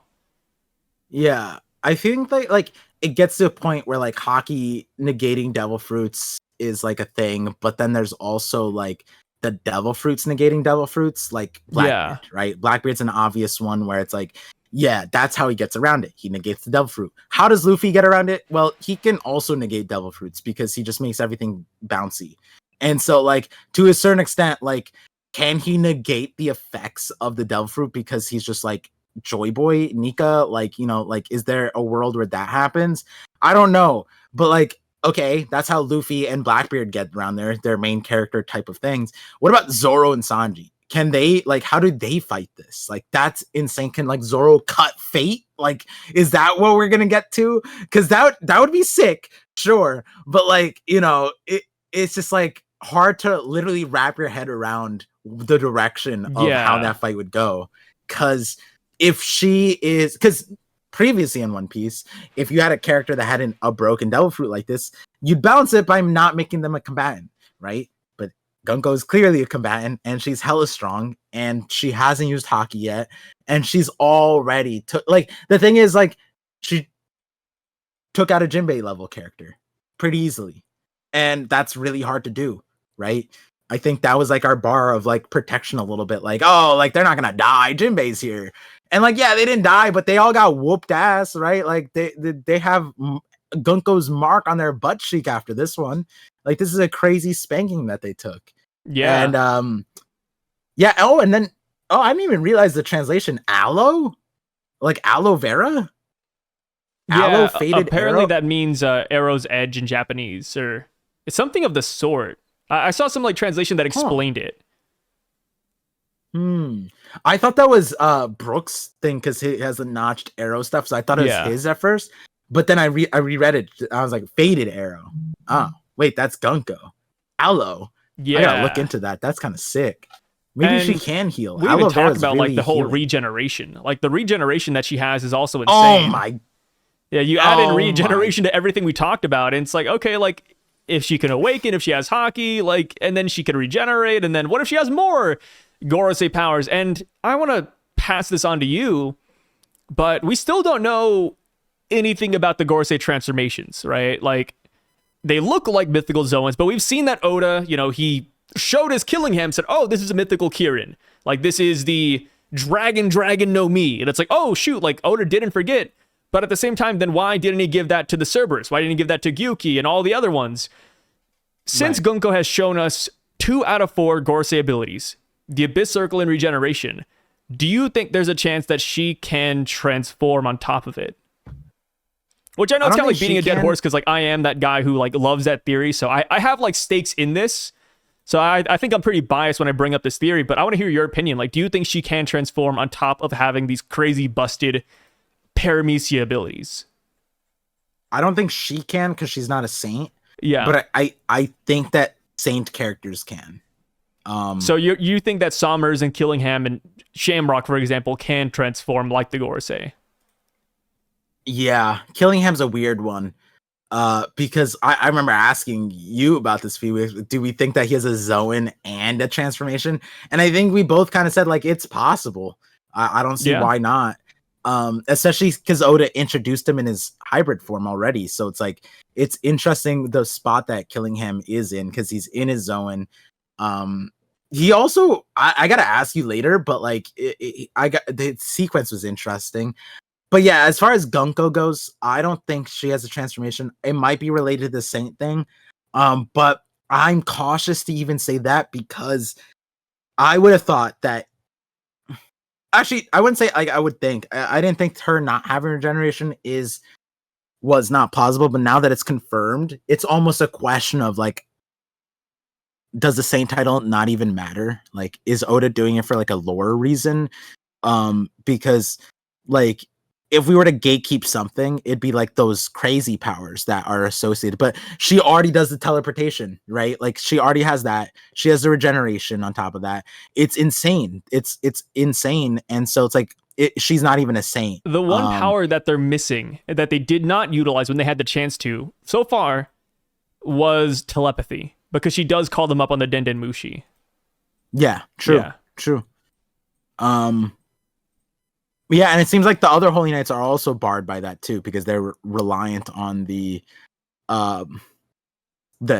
connection, the network of connection on Elbaph for their communication, it seems. At least per that conversation later. So there is a difference, but like, do you that seems like what the Gorosei get rather than the Saint. I was more like on the boat that like Gunko is limited in capabilities because she's not a Saint, but it seems like the things that you would get as a Saint, like the Abyss Mark or whatever, like that seemed like something you'd get as a Saint. The regeneration, if it's like Emu imbued powers, I would think that you'd only get that if you were a Saint. Seems like no. Like she cleared some bars that allows her to get that, and we honestly don't know what the Saint title holds beyond that. And so going back to the main thing, can she transform? It's because I said earlier no, because she's not a Saint. I feel like I'm going to stick by that. I think that's where I'm at with it, because I feel like there's some meaning to the Saint thing that probably the other Celestial Dragons also have. They just aren't like, they haven't awakened that thing. And someone actually reminded me, because they commented on an old video of mine, which was that it was like, this is to this day, I've always said this, and this is in the line that I had a video of Mihawk as a sword and Vanderdecken as a mushroom. And to this day, those are not the craziest video. The craziest video on my channel was, and I felt crazy saying, I think I called myself crazy in the video, was my first Zoro video. My first Zoro video was saying that he might end up becoming the first natural Zoan, meaning that he would be a character that is so into, and he was already demonstrating like Ichi Gorilla, but like all of his sword techniques were there to mimic animals, and get to the point where like he was like becoming animalistic. Like he was saying to King, like, I tear your teeth your throat out with my bare teeth, like throwing away swordsmanship almost. And he was like, there was a lot of stuff I said about that, how Oda even technically brought a one-eyed tiger into the mix that was a swordsman on Wano. It was in the manga, but it was brought up in shown in the anime. It was not brought up, it was shown in the manga, like in the background, and brought up in the manga too. But the point is that I was like theorizing way back then that there would be natural Zoans, and like the bar for it was being really knowledgeable of what, like being an expert on what you're like you transform into. And so for Zoro, I was like a tiger, because like he was or the Byakuo, like he'd end up being like really associated with what like the celestial signs of it, like the metal is born in autumn, that's the month, the colors, like there's so much, he was becoming like that. So I could see him turning into a tiger, a white tiger that like, you know, was like a swordsman almost, and that would be like the Byakuo, that would be like the tiger Oda showed. And so that's what I thought when the Gorosei got revealed. Those legends that they had, I thought to a certain extent they were the legends, like the stories lined up with them, like they were very closely associated with it. And so I think that somehow plays a role with like their like not lineage, but like their sainthood. Like, can Somers tap into what Saint Shepherd Jupiter, like if Jupiter were to get taken out of the story, could Sommers tap into that? I don't know, right? Is it a one person per family thing? Is he empowered to do so by something other than the Devil Fruit? Those are things that we don't know. But since I did say that eventually we'd have natural Zoans, I'm gonna say that it's not that easy to get. I'm gonna and it's weird to say considering like all the Gors they can do it. But I feel like there's still a gap, like maybe not all the Holy Knights can. But if I were to draw a line, it'd probably be the one that doesn't have the same title, which sounds wild because she sounds like the best Holy Knights right now in terms of like mental too, right? Like there's just a lot Gunko just exemplifies at the moment for Celestial Dragons that I really like. So maybe she breaks it and she's like the most deserving of the Saint title than anyone else. But who knows? I don't know. I like Gunko though. I think this chapter was awesome for her. Yeah. So you said no to transformations. And yeah, I think that's fine. I think, like you said, the other Saints could have that and she doesn't, not yet at least. But maybe she gets it after this. I think that'd be really cool. Maybe we see the transition of Gunko from a regular Celestial Dragon, or regular Celestial God Knight Dragon, all the way to a Saint. Because like you said, like she still doesn't have that title. Maybe we see Emu bestow it upon her because she did such great work here in Elbaph. Like, oh, Gunko, you and the others, they went on that mission, you succeeded, you're getting a promotion. Here you go. Yeah. That'd be really cool. I see it just like that, actually. Yeah, and then we see how, they get their powers. We see them interact with Emu, which is what I'm really looking forward to. I want to see, how they all bend the knee to Emu. Or how do they refer to Emu even? Mm-hmm. So basically everything you said, I agree. Like even if it's not now, it could be like the next time we see her. If she's not taken out of the story right now, it's easily like, oh, like you they confront her like, we already beat you once. It's like, yeah, but I wasn't a saint back then. Yeah, and then you got like an ominous. It could be something and then like she transforms. Yeah, or it's like, oh, like we know how to finally get around your regeneration, and she's like, oh, it doesn't matter. I got way stronger now. Which she also mentioned something during all of this, but she talks about how the world was supposed to end overnight. Like nobody was supposed to know. It was just supposed to vanish one day. And she says that some people, some humans, realized what lay in store and made sure the entire world would know. And that is when we see Vegapunk, Olvia, and Clover. Vegapunk makes sense to me because, he learned and then he tried to tell everybody via broadcast. But Olvia and Clover, I get it, right? They were researching the poneglyphs, but they didn't know that the world was going to vanish, unless they did know and they didn't say it yet. And they also didn't make any strives to let the entire world know. Like, maybe they would have in the future, but they were keeping everything hush-hush. Like, they weren't even broadcasting. They only talked to the Gorosei. They died right then and there. Maybe Gunko's referring to the books here in Elbaph, but I don't even know. Like, how do you interpret that? Like, why do you think Olvia and Clover were included? Do you think we'll get more Ohara influence moving forward? Or do you think we'll learn that they knew more back in the past and they just didn't say it yet? Like, I think that they knew a lot more. I think that a lot of Vegapunk's information is just there, and the reason why we didn't get it is because one, they didn't give him time, but also Clover said kind of a little bit like what Vegapunk said.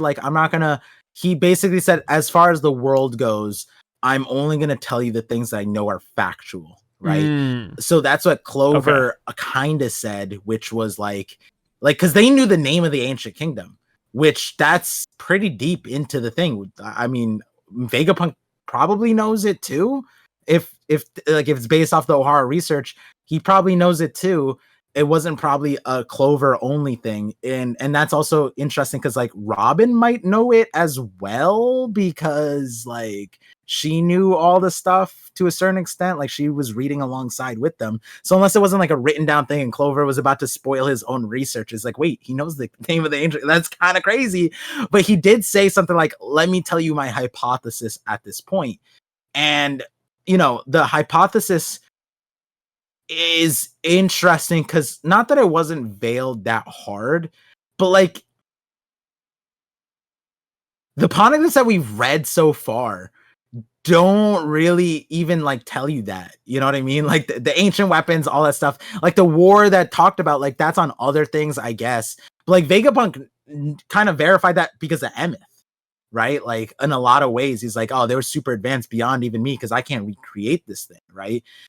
That's like a different path to getting that information. Yeah. So I think that they knew a lot more. They just told us like that part then. And he was kind of like proof in the pudding, kind of like he died in a sense of like a martyr because he was trying to get their it's like the Doberman thing, right? Like by Saturn trying to kill him, they verified the validity truth of what he was Vegapunk's message. Yeah, and similar thing, like here's my hypothesis, let me test it out real quick. Shoot him. All right, hypothesis probably right? Like that's kind of what they did there. And so I think Olvia was the interesting inclusion here rather than Clover, because if you're including Olvia, I feel like Saturn, not Saturn. Well, they just discovered Saul's alive here this chapter. Because they were like, oh, I thought you were dead, which is also interesting that he knew that about Saul anyways. Like, damn, you kept up to date with who died on Ohara. That's interesting. Good for you, Somers. Keeping up. Yeah, they have schools up in the Holy Land part. It's not like Elbaph. Yeah. I mean, hey, the rest of the world doesn't know about Ohara's. I mean, what good is the Holy Land schools if they don't know what the Void Century is, huh? Well, I think the God Knights know. Yeah, see, and that's that we've been contemplating what they know. It seems like they know a lot, Gunko bro. Does. No, they don't know what Nika is, bro. I fear Nika. His face is plastered all over. Listens to Nika's song, like it's crazy. No, bro. I mean, but you separate the art from the artist. That's what it is. What if Gunko was jamming to because she needs to hear the voice of her victims? That'd be sick. Cool. Ooh, yeah. That'd be cool. Yeah, I like that'd be that. kind of like she's ensured to win because, or like she was learning his songs so she can redirect it. I think we said that before too, in the line with the like. It'll be like she can't hear anything that they're saying because she can redirect sound. That'd be awesome if she could redirect their own conversation. Like if it would take like like Zoro and Sanji had to team up to fight Gunko, and they need to coordinate. Okay, maybe not Sanji and Zoro because they don't like talking anyways. Like people who need to talk, Usopp and someone else. Oh, Usopp was coordinating like how to beat Gunko to people, and to counter that, she just sends an arrow around him that just like redirects his sound, and he can't speak anymore. Yeah, and then he has to start doing charades, like, and then they're like, "What are you saying, Usopp?" And then yeah, that'd be fun, kind of funny. It would be cool if Gunko sent a bunch of arrows around somebody's head and it like repelled all air and oxygen away from them and they just suffocate and die. She can do at this point. She can do that, right? I think so. I mean, if Oda wanted to get wacky, I think he could give that to Gunko. That's like a JJK level of power manipulation. Yeah, but like it's also like there's a line, you know, like the Avatar less. Oh, you could just take the air out of the lungs or whatever. And I know like some series with magic, they're like, oh, well, the reason why you can't do that is because people have innate magic. It's like that's some bullshit. Like that makes no sense. Stop it. Stop trying to same with like just Avatar. Ignore it. Like in Avatar, there was like blood bending, but they're like, oh, actually, this is forbidden. This is a no. So let's never use this again. Yeah. It's like, okay, all right. I wouldn't care, but I just freaking use it, dude. If it wins me a fight, it wins me a fight. What's that guy? I forgot his name. Was this Zahar? No, it wasn't that. I think there is a Zahar. He did it.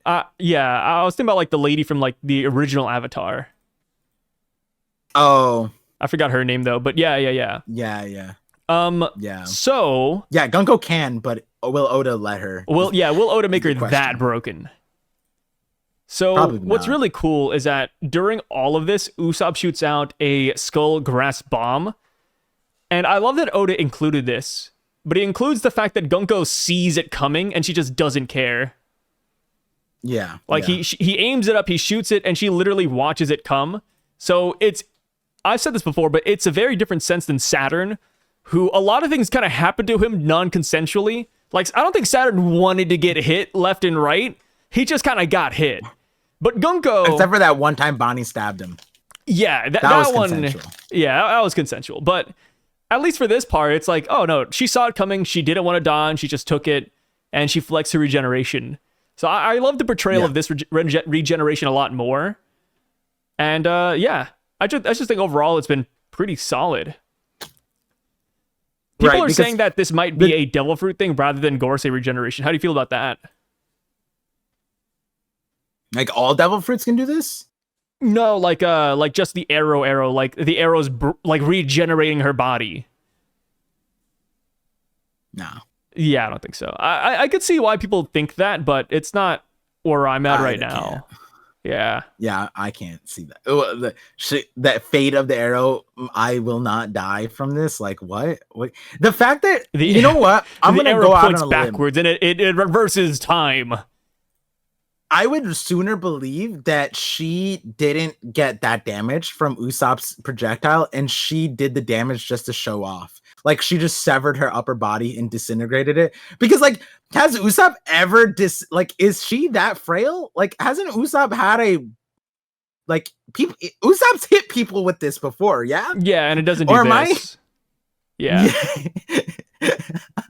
like I had to ask myself, has Usopp always missed this one?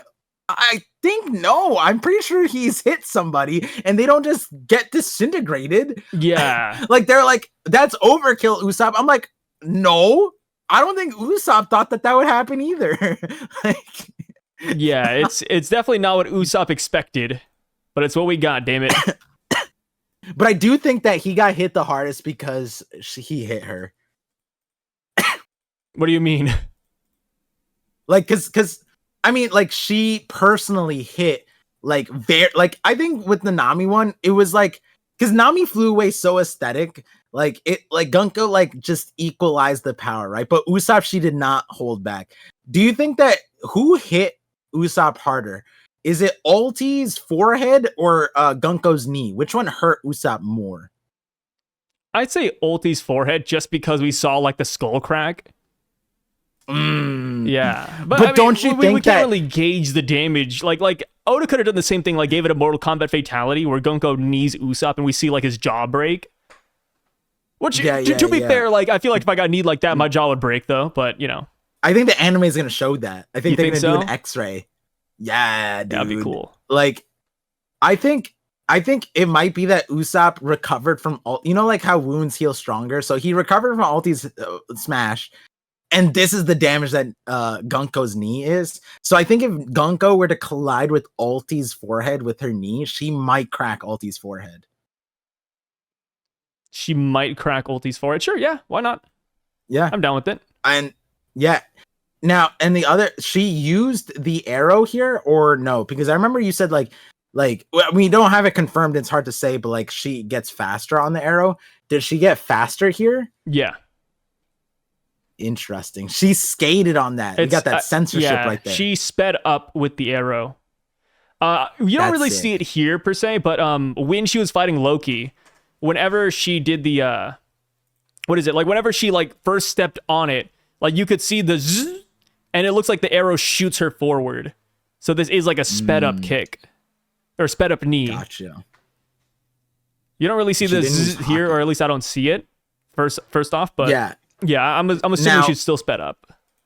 Now this is a question for your community, okay? Oh God. Yeah. What do you mean? Oh God. What does that mean? Never what a does good that start. mean? Okay, but like, why? What do you think I'm gonna say? I don't know. You've been on a it's roll just, today. I just feel like that's a scary thing to start with, you know? Okay, so when you look at the Usopp panel, yeah, I think that your community would be the quickest to realize this, is that Usopp's tongue is touching Gunko. And the question would be, how would you want to be in Usopp's position? Yeah. And I think a lot of people would say, because his tongue touched Gunko. Yeah, see? Exactly. I mean, maybe Gunko likes it. Maybe Gunko's a freak. I mean, I know I am, so it's like, yeah. And like, okay, now, bear with me. If we were to replace Usopp's face and predicament with Sanji, would he have heart eyes in this moment? Yeah. Yes. I think that would so. be so funny for Oda to draw. Like, we talked about it. Because I'm thinking about like Jump Force. Sanji had hearts all over him while people are beating him up. So I guess he would. Technically. Yeah, but I saw that. Like, yeah. He's like, yeah. I saw clips. Yeah, and on stream I was talking about how there's a world where Sanji might not be affected by Gunko because she doesn't have the heart of a maiden. And we have seen how that has changed how he's fought based, like Bon Clay, he mentioned it, but also when he was on Kambaka Queendom, like, is very interesting how that took place. But because of her mentality here, we see a direct contrast between her and Nami, for example. Where it's like maybe Gunko doesn't have the heart of a maiden and Sanji doesn't sense that, and so he can fight Gunko. Maybe it's purely visual, and yeah, maybe he is in a situation with Usopp right here and he gets hit in the face and his tongue touches her and he loses all control. And the reason why I start off with the communities first is because, like, you know, people won't call out Sanji for that, but like in reality, a lot of you guys are just like Roto and Sanji in that regard. There's a lot of understandable lines. So just, you know, when people are crashing out on Sanji things, just remind them that they're one and the same, probably. Yeah. I mean, hey, I would like it. Yeah. So let's see here. What else do we got? Oh yeah. Before she hits Usopp though, I think it's really funny that you see Nami's trying to pull the arrow away and it just doesn't work. She's like, oh, please, no arrow, please. And then, of course, you have the line from Jinbei and Brook before they get done in by each other. But Jinbei's pretty confident. Yeah. He says, yo, leave it to me, Usopp. Well, I got this. And then Brook's like, the attack is telegraphed. We know where she's coming from. This is silly. And then, of course, they all fall victim to Gunko. Yeah. Like, they couldn't do anything to stop her. Which I know, like, she didn't technically beat all the Straw Hats. Like, she didn't, like, kill them or anything. But she still performed really well. Like, she knocked them all off, and she didn't even get touched once. Minus the attack that she saw coming. And she just wanted to tank because she's still talking. Like, that's one thing we have to keep in mind. Is that throughout this whole chapter, throughout this whole fight, Gunko is monologuing. Nobody's asking her to, like, spill the beans. She's just talking for the love of the game. Yeah. For fiction. Yeah. She loves us. Yeah, Oda's trying to, like, do a 2-in-1. How do I drop some lore? Yeah. And how do I also just have her whoop them? I'll just do them at the same time. Yeah. And something I just kind of realized, I realized this earlier. We don't really see this, and there's an interesting predicament he could put Gunko in, which is that Colin is being like taken away, which there's that, but Brook is actually still on the ship most likely because hold on, what the heck? Okay, Brook is still on the ship most likely because when you see the hit, it looks like Jinbei hit his skull, not his body. So his head looks detached, and we've seen that before where Brook's head comes off, and he could just reattach it. So it might be, and even when we see the picture later, he shows us just the heads and Brook's head, but it could be that Brook reattaches. But then I see it, and I'm like, I see his body flying off too. So I'm not sure. I'm not sure if like Brook is like self taking him off the thing, or that's like a mistake. But I was like, because I just noticed now the body was there, and maybe that's why I didn't notice on stream. But I was like, he did have him punch his head off, and he did show the head later, but then I guess he showed the full body jumping off the thing. So yeah, I mean, I think it'd be cool if Brook's body was still there. Yeah, it wouldn't be bad. And then he just like has a 1v1 against Gunko. I mean, not even like a 1v1. Easier to fight her. I mean, if his head's off, I don't think he's gonna do a 1v1 at that point. I think Gunko might just bring him back to Marijois for the hell of it, you know? Well, no, his head is off. But he has that spiritual tether thing that he just like reattaches it. Oh, if he does that, she could just throw him off the ship then. Wait, he's done that before, right? I don't know. I don't remember. I mean, I could see that being the case though. I'm forgetting. Yeah, I'm forgetting if it was like it was tethered and he controls both still. and he had to walk up and pick up his head. I'm forgetting now.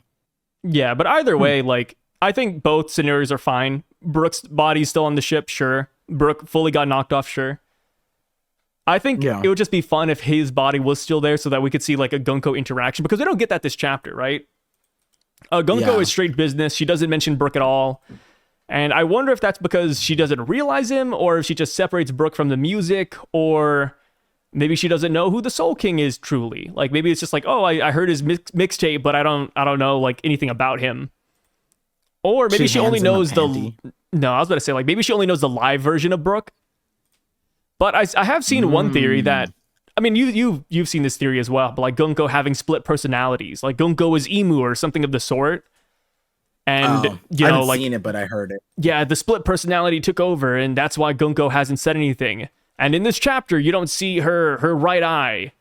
You only see the left eye. The right eye is the eye that knows Brook. That's Sauron. If that eye saw Brook, it would be a game changer. But I'm not too sure how I feel about those theories yet. I'm not a fan of the Gunko is emu theory, because I don't think there's anything there yet. Yeah. Like, I've seen that theory floating around, but I don't really know like the main talking points about it. And I can't like logically come to any like headcanon by myself. So if anybody like believes in that theory, like, why do you believe in it? Like, what are the main points? Is it like one of those meme theories, like my theory where like Ainge is a traitor? Or is it like a legitimate one where like people actually believe it? I am kind of curious. Wait, Sai, that was a meme theory? What do you mean? It's a meme theory that I want to believe in, though. That's the thing. And being a traitor is a meme, but it's a meme that I subscribe to. But either way, while Gunko's giving this speech, she talks about the grand war that will engulf the world. Pretty awesome. Right. We've heard about this war before, of course, from Whitebeard. And she says that whoever the Giants side with will dictate the outcome, more or less. So because of that, I kind of hope that Elbaph does fall under world government control, just because I think it'll be really fascinating to see like what transpires after that. Like, what do the Giants actually do? Do they actually serve them to save their kids, or are some Giants willing to fight against the world government because of the way they went about it? Which is interesting, because I wonder what would have happened if they just came to Elbaph and just said, hey, do you guys want to join us? Like, I mean, there is a reality where just talking to them could have worked, but I guess this is more fun for them, so I can't really knock it. Yeah, because like the Loki's reason for denying like membership was because he had he knew about them. He like knew that they're trash, knew that they're scum, whatever. But the regular layman giant, even actually, let's go to the kids. The kids have a really positive outlook on the Navy. And do they have like that negative of a look, especially now, of the world government? It's kind of interesting considering like they isolated, and from their standpoint, they're the scary ones, right? Like that's what Harold also perpetuated by taking off his horns. They're like, we're too scary. We need to change how we are. We're going to teach our children how to interact with the rest of the world so we can diffuse our image, right? Like one, that's acknowledging that the image is true, but then two, it's like, you know, making concessions to who you are, which shouldn't be necessary. But yeah, there's a lot to it where it's like, yeah, like, you know, you're right. Like if they just showed up, like like, cause like, you know, world government's evil, but you know, when people hear, oh, Sai's a world government fan, and they're like confused, and it's like, bro, like for most, like how could you side with the world government? It's like for most of the world government, one, they're not villains, because that means like all of the nations associated with it. Like not every nation is a King Bukori, right? Like, and not all the citizens underneath the world government, like they are actually being benefited. And it's not like they're like, yes, they're not allowed. It's not. Is it their responsibility to go and find all the atrocities the world government's doing on other islands? like if they're just like living their life, like no. And like there's a lot of good that comes from the world government. So like for the giant, like it could literally be a propaganda tour in the sense, and I'm not saying this is correct, I'm not saying in the grand scheme of things like, oh yeah, the world government's good, but like from the world government standpoint, they could literally like, hey, do you want to see how world government nation works? Like we'll take, and they take them to like the pristine, most proper one that they got. Like Elbaph could be an island just like this. We have warriors, we have scientists. You want a school? We got the best schools. Look at this. And then they take them to like Frausch Kingdom or some shit. And then they're like, boom, you know, like an unproblematic place. And they're like, damn, this is good. This is what the world government's about. They could also Let's just name drop this. King Harold. Be like, hey, King Harold was working with us. You guys should work with us too. Like, we got you that school. We talked to Harold. Like, oh, yeah, you know, Harold wanted to open the trading system here in Elbaph. Like, maybe we do that for you. But you know why, right? Why? They don't do it. Because it's funner to do it like this. Well, that's your celestial dragon bias of there, your villainry bias. Sorry. It's because they see themselves so. Why would look? Gunko spent like 2 sentences talking to the giant guards. I'm tired of this, talking to insects. And she's like, they're wasting my time, my valuable time, right? Like they're trying to go for the most efficient route. Yeah. And honestly, speaking to them is less efficient. And you know what? I'll actually co-sign that it's not efficient, because look what happened. They talked to Harold, confirmed, talked to Harold, and Harold messed up the bag for them. Like, and the thing is, we still have to discuss, like, did Harold do it on purpose, or was it like a meme? Like he's like actually trying to like, oh, they want us to be, I'm going to bring the Elbaph to the greatest Elbaph they've ever seen. And he puts up a school, and they're like, God damn it, we wanted buffoons. Yeah, Harold, stop. Oh God. Yeah, God. I mean, there's a lot of things with it. And since we've talked about the Giants maybe joining the WG, maybe not joining, I do want to ask now, do you think the world government will try to recruit other people into their ranks since they're trying to bolster their forces? Do you think like there's other races they're going to like extend an invite to? Like perhaps other pirate groups, kind of like the Shishibukai, except this time it's solely for the world government and solely to fight the rest of the world. Because I'm wondering if Blackbeard might slip into this. Like, oh, like you guys got the Giants or you didn't get the Giants. How about me? Like, I'll help y'all. Like, you have a revolutionary problem? Sure, I'll fight Dragon. Because Blackbeard did attack Baltigo. Like, if I was a world government guy, I'd be like, hey, like Blackbeard for some reason doesn't like Dragon. Let's bring him in. Which would be a bad idea because Blackbeard has betrayed them before, so that would be kind of dumb. But good, you know, maybe they're desperate. Other people, sure. Like the thing is, what's crazy, and I think this got like fleshed out more. But I talked about it a lot. Was the whole like world government, the draft for the Navy, and like where those people came from, right? I think Oda like fleshed it out more, but he didn't give like specifics. What did he say about Fujitora and Green Bull? Do you remember? Like what about their draft or what's up? Yeah, like recently he had an SBS about the draft. I forgot what was talked about there. Like we talked about it a little bit, but I'm forgetting the specifics about what he divulged. I think he just talked about like where they were from. Right. And so he said that they were in the military, right? Of like other places. Yes. And then I think for at least one of them, their kingdom gave them up. Right. And so that's what's interesting about the world government, is because if it's possible that a Fujitora and Green Bull character could just come out of the woodworks because they're from like other kingdoms, when the world government, when we had that final war, Oda could easily introduce a bunch of not unimportant characters, but characters who are important in terms of like, all Oda has to say is like, these are all like Fujitora, Green Bull like type of characters. They just didn't choose to become an admiral. And it's like, oh my God, you know what I mean? Like we have a level for where Fujitora and Green Bull are, and if Oda wanted to, he could be like, yeah, these are from all the world government nations across the world. They all came together to fight here. They're indoctrinated, and this is what they were told, but it's not like Luffy and them have enough time to convince all of them, right? And to a certain extent, right? Like we look at like the Marineford War, a lot of those people, a lot of the warlords, they're all fighting against the world government now. But at the time, they weren't. They were fighting with the world government, all because that's what their contract said. The SBS. So for our Maki, he was a police officer who caused a great incident involving a woman. He was thrown into prison, and then sometime during the 2-year skip, his reputation and strength reached the world government, and they later freed him from imprisonment, and they made him take part in the military draft. And then for Fujitora, it's kind of the same thing. He traveled to Soja Island. He incurred major gambling loss and debts, and he was made to work as a bodyguard.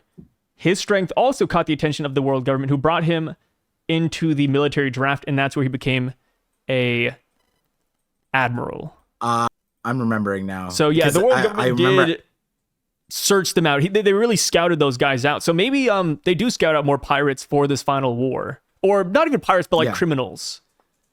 Yeah.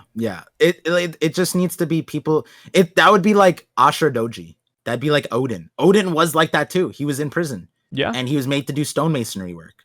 If the Wano was part of the world government, easily, boom, you got that.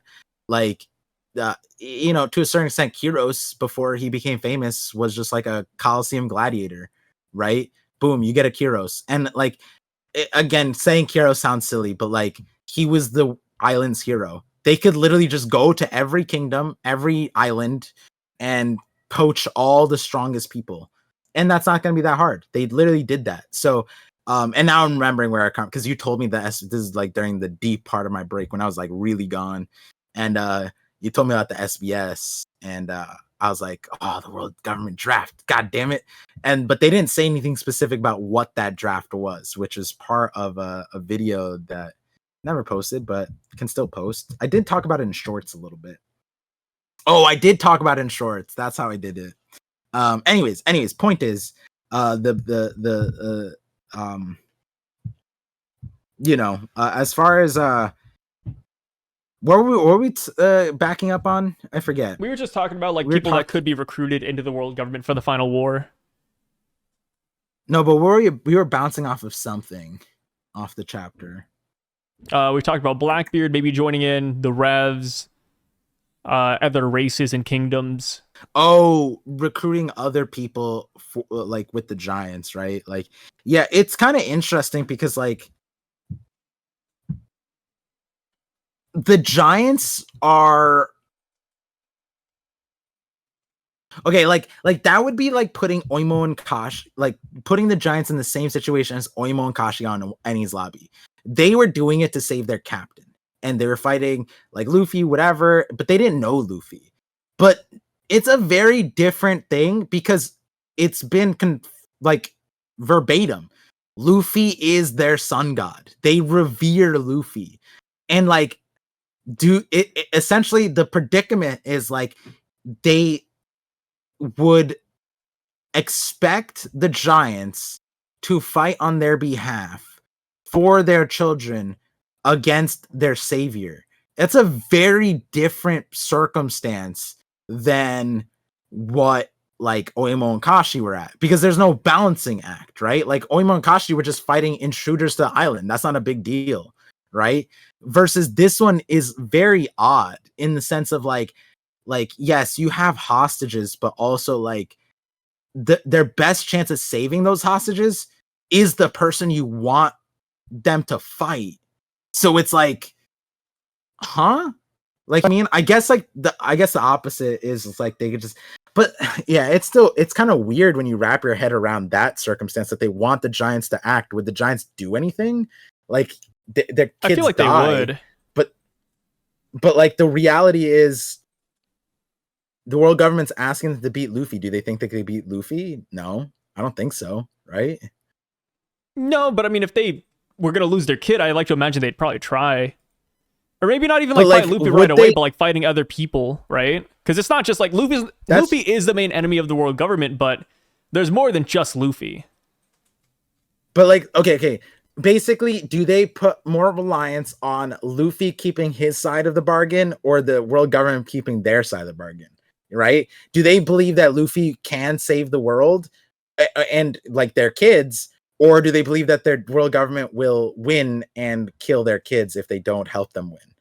Right? And I feel like the Giants would be like, oh wait, no, we believe that Luffy can do it. You know what I mean? Maybe it's going to be maybe this is going to be a decision that splits Elbaph even, and then we could re-emphasize Hardin's dream of uniting the Giants. Or maybe that's where Usopp jumps in and then he unites the Giants. Yeah, because wait. You just said something that's crazy. The Giants don't have a monolith for what they think Sun God Nika is.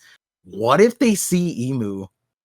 Or like, you know, like the Gorosei, like, oh, like somehow split and then like, wait, Emu's the Sun God. Or some shit cool. Like that. That'd be crazy. They flex the Mother Flame. Yeah. Oh, and because like, yeah, like some of them think he's a laughing god, some think that he's a destroying god. Yeah. They could see the Mother Flame, they could see Uranus, and they're like, oh, that's it. There it is. And meanwhile, Luffy says he's not the sun god, whereas Emu could be propped up by the Gorosei, and everyone like, yeah, this is the power of the sun god. Mother Flame. And just destroy thing. And then a lot of the Giants could be like, wait, this is the side of the sun god. That would be kind of nuts. Huh. Yeah, that wouldn't be bad. Huh, that would be cool. So during all of this, we actually see two panels outside of the Gunko part. We see that Dory and Brogy are still slaughtering these monsters. These monsters stand no chance, by the way. Like, they're kind of just bodying them. And then we also have Luffy call and them by Loki. their real names. They're Who? Fodder. No. The monsters. That's crazy. Bro, he's hitting him like he has him like a shish kebab. That's yeah, but fodder, you saw what these monsters did to the other fodder, the other giants. But that's fodder on fodder violence, I'm talking about actual named characters. You said it yourself. Okay, how about this? Named characters. Hypothetical. Would Luffy in the East Blue be able to beat these monsters? East Blue. Okay, yes. But is East? Yeah, yes. Luffy would not be able to win. Would also against all of them alone. Do you think Luffy, right after beating Axe Hand Morgan, could defeat these monsters? Bro, it doesn't even look like it needs hockey. It doesn't look. I think Luffy, yeah. At this point, you think Luffy can beat these monsters in the East Blue? I think that it would be like hard diff. It would be hard diff, but like that's crazy. Okay. Are these monsters like? Are they okay? You love this example. Could they scratch the animals on Ruskaina? Yeah. I think these monsters would beat the animals of Ruskaina. The kid couldn't.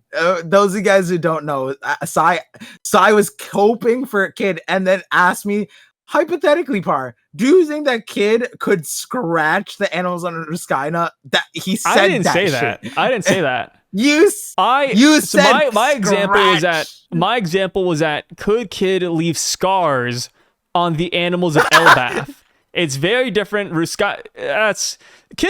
Dude, Par goes out of his way to slander Kid. Kid is just taking way too much collateral damage for no reason. My bad. Leave scars, meaning that they're alive and they probably won. Par is crazy. That's what it comes back to. Like, okay. East Blue Luffy dropped okay, East Blue Luffy, I would argue is this like Lil Garden Luffy, right? Like it's like not that crazy, right? Of a difference. He didn't have any like crazy power-ups or whatever. East Blue Luffy is like Little Garden Luffy. Sure. Yeah, there's not. Sure. So that Luffy could fight giants. Yeah, but he fought like a nerfed Dorian Brogy. But like, with that Dorian Brogy He fought a showed nerfed up. Dorian Brogy. So you're saying the Dorian Brogy on Little Garden get clapped by these monsters? Yes. Because do you not remember the lore of Little Garden? Par just, oh my god. So back in Little Garden, Par, Dorian Brogy have been fighting for 100 years. They got the worst diet known to mankind. They got freaking chipped blades. Don't forget chipped blades, Par. When they did the Hakaku sovereignty, their blades, they got destroyed. If Dorian Brogy from Little Garden were here, they would do the Hakaku sovereignty, the same entrance they did in Elbaph, and their weapons would break, and they're done. Okay. You cannot compare Little Garden Dorian Brogy to the Dorian Brogy of today. That is what it is. Because their weapons were chipped? They still did everything you said is 2 years went by, Par. People get strong in 2 years, man. Sorry, I'm not an alcoholic, and I think alcohol's a buff. You genuinely think had food. You genuinely think that East Blue post Alvita Luffy could defeat these monsters? Genuinely. Hold on, I you agreed. East Blue Luffy and Little Garden Luffy are like what was the power up? There was no power up in between the time. Was there? Okay, Luffy's like a goddamn Super Saiyan. That's not even fair. Luffy's getting freaking Zenkai boosts. Luffy's getting Zenkai boosts every time he fights somebody. That's like a true thing. Freaking Oda loves Akira Toriyama. He said that Luffy, drew some inspiration from Dragon Ball. A lot of animes did. And guess what? In every anime, they don't say it, but Zenkai boost kind of exists. Same with Naruto, Bleach, all of your Chinese comics. In Naruto, he literally has to develop an entire tier. That did not happen in the East Blue, not a single time. Like, there was no... Luffy used new abilities after every villain. From the bell to the kicks. I know he developed those well beforehand, but we got to help the hypothetical. But yeah, Luffy... I'm telling you, dude, Luffy in the East Blue would not beat these monsters. Luffy practices finishing move on Arlong before his journey. He's like, I'm saving this one. This bad boy's going in a fish mouth. You're insane. Before he set sail. So he already killed Arlong. So you believe that the East... Okay, how about this? The East Blue Straw Hats. Luffy, Zoro, Nami, Usopp, Sanji. Do you think that they could whoop the monsters here in Elbaph? All the nightmares. I never said that. You said Luffy. Yeah, now I'm adding the rest of them in there for you. I'm doing you a favor. I think the question, right? Like I'm trying to compare it, right, with that Draugr that took out a bunch of giants, right? And then it's like fodder v fodder. The Draugr was, that's what Oda does. If the character's named, they're not fodder. So the Draugr was actually named. This Draugr is not named, so he's fodder. Versus the Draugr that was the first Draugr was named, so he took out a bunch of giants. I don't know. But I'm like, somehow, some way, that's racist. Did Zoro never fought Dory Brogy, right? Or did he fight Oimo Kashi? No.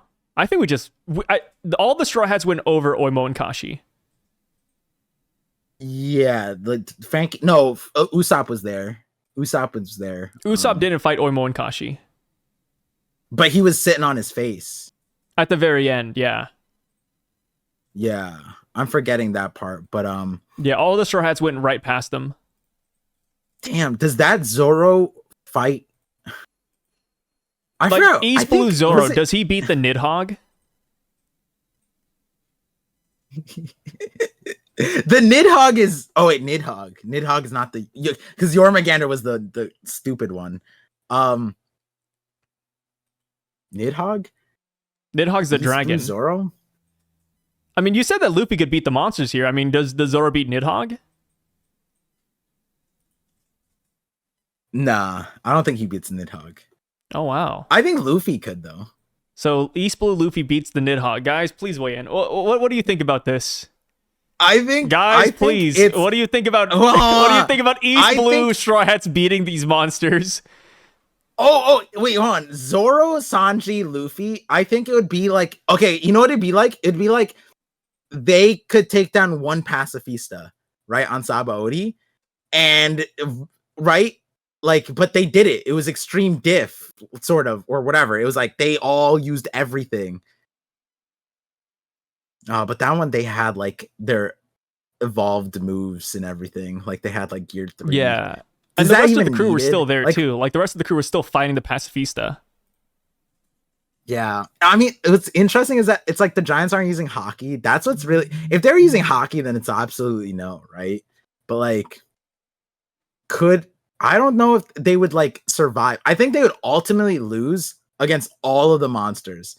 But I think they would beat one Draugr, right? Like I think they'd beat a few of these. So you went from Luffy destroying everything to Luffy and Zoro and Sanji maybe beating everything. one Draugr. Okay. To be fair, you know what, Par? I see what you made of. I'm looking at the panel we're at, right? You say monsters. I don't know if you mean like all the infinite monsters killing him. I don't even know what he's capable of. On this screen, this Draugr, that bird, and that other thing that's down there, I think they could beat that. This panel right here, they see a giant. Oh, and the ghosts. I think they could take it. I think they could do it. Okay. I'm not, you know what, Par, I'm not going to argue with you. I mean, I was just, hey, power to you. Yeah, I think they do it. Easy, hard diff. One character that's missing in the Dory and Brogy panel is Scopper. Scopper has left the scene. He's no longer there.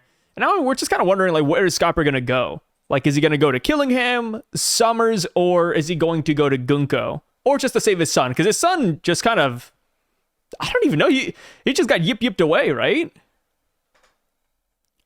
Like, yipped is crazy. Yeah. Where do you think Scopper is going to go? Because like I thought at first that after Gunko wins here, she just goes back to all of them and they're all just grouped up together. But that's not the case. They're all still split up. So wherever Scopper goes, he will just have a pure, well, quote, pure 1v1 until more people like come for assistance. Well, we don't. So yeah, it's interesting because like you would think that she'd just like put him with other kids, but he's not asleep yet, so killing him didn't put him to sleep. Yeah. And I would think that wherever Colin goes now, Scopper ends up. But yeah, I don't know. I quick answer is I have no clue. Yeah. I haven't thought about it that far. All the fields would be good for Scopper. So that's fine. Yeah. So we go down a little bit more.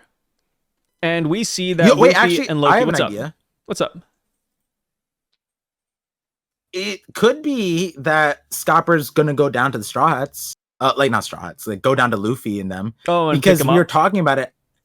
Yeah, like we were talking about how like they don't know how any of this is going on, right? Yeah. Scopper last chapter, like kind of paraphrased all of the circumstances and then also identified the threat.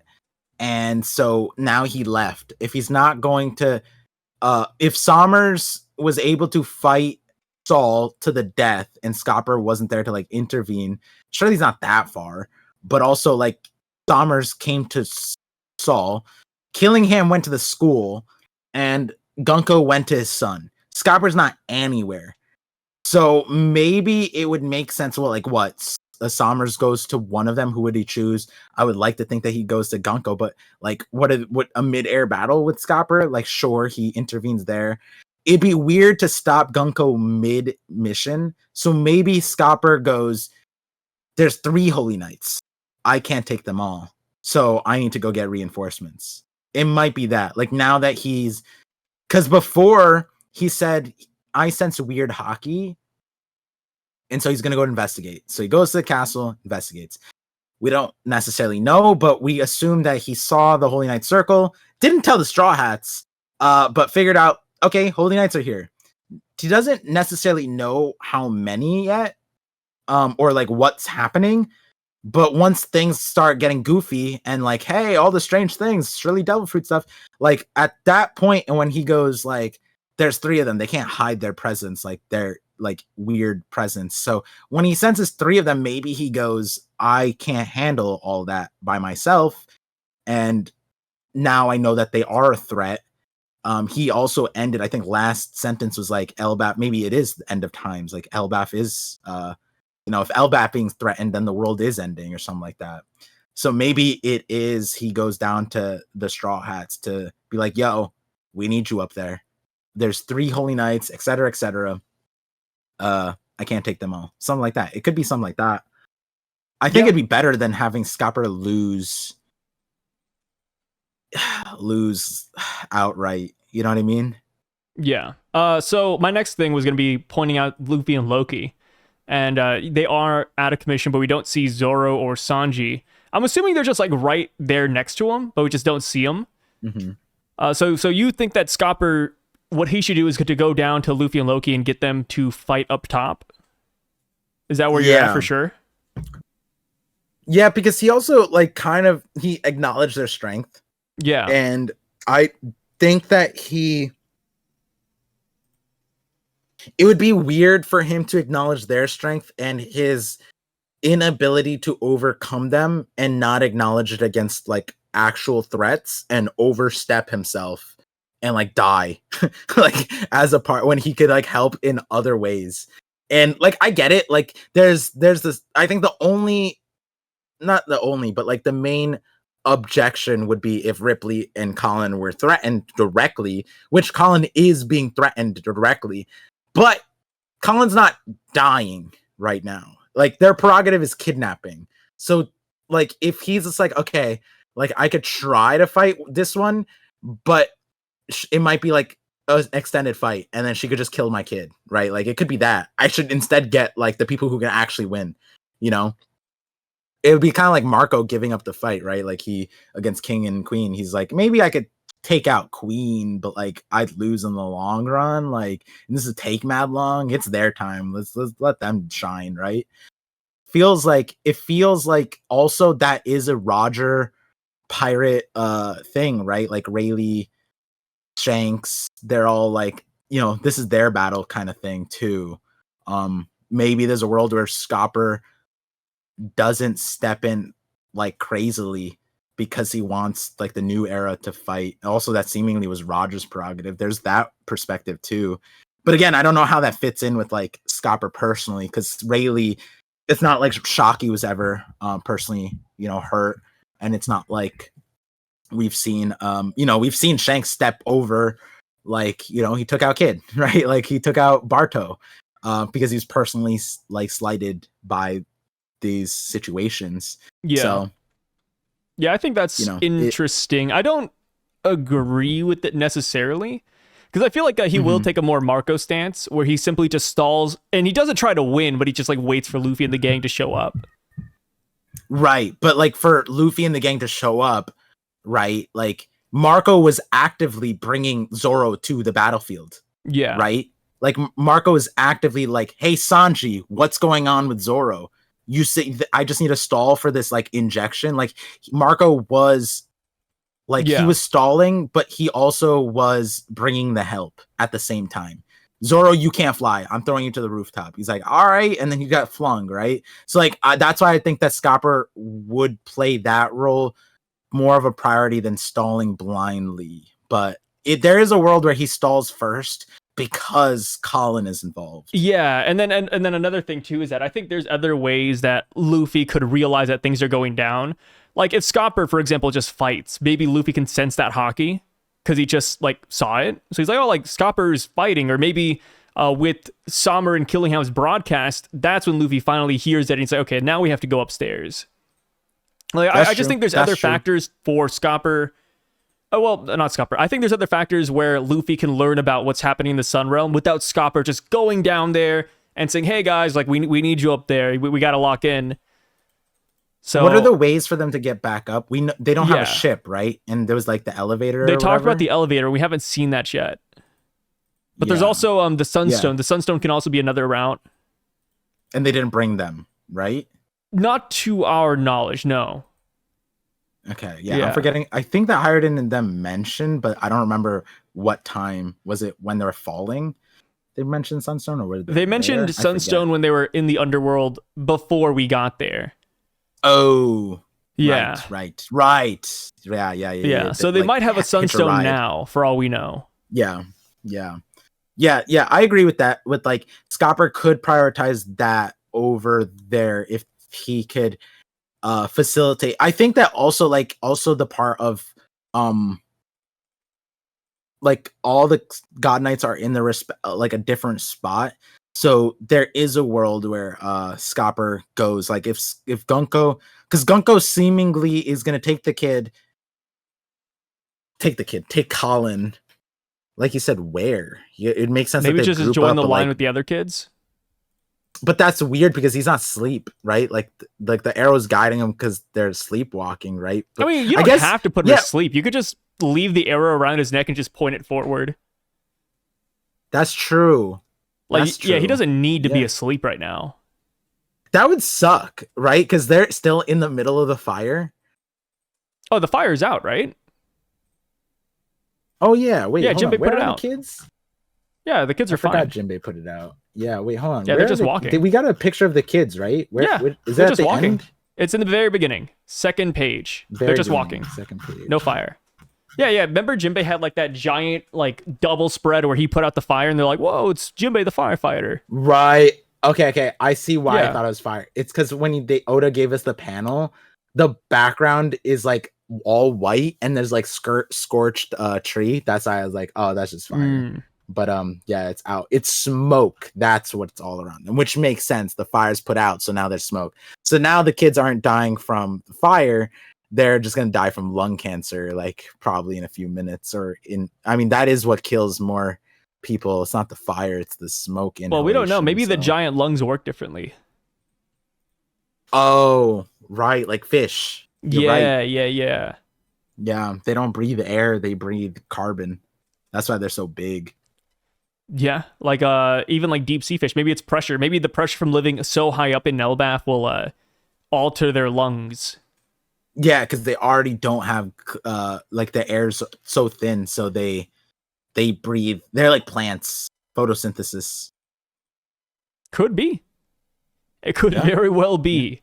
So another thing I was mentioning, the reason why I brought up the Luffy and Loki panel is because I'm curious. Do you think that there's a reality where Zoro and Sanji went upstairs, or do you think they're just chilling right there off to the side?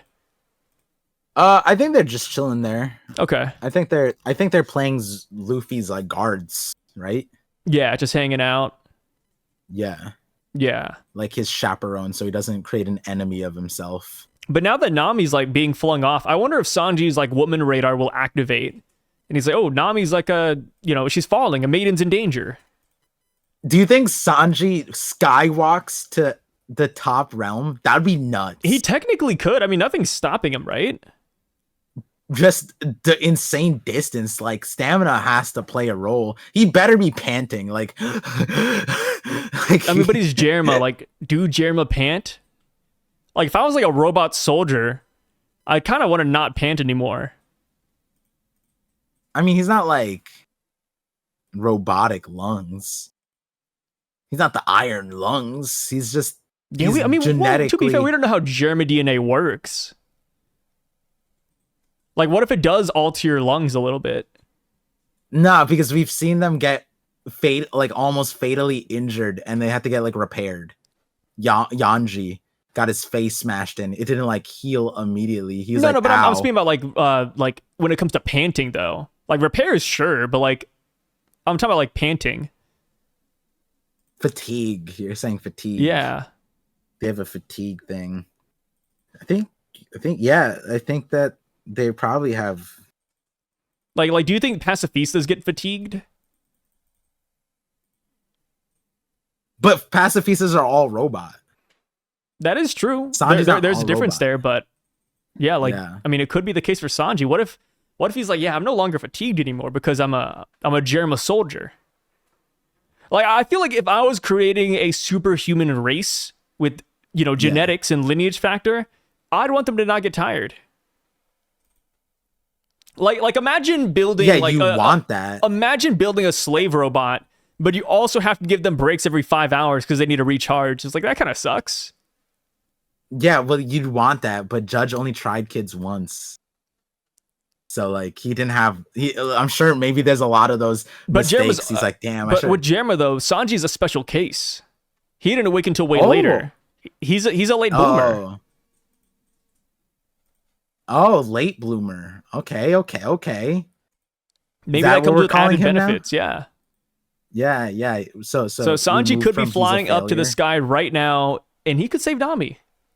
You can't have Nami falling. And also later, Robin. Robin's over here freaking out. So it's like maybe Sanji hears that too.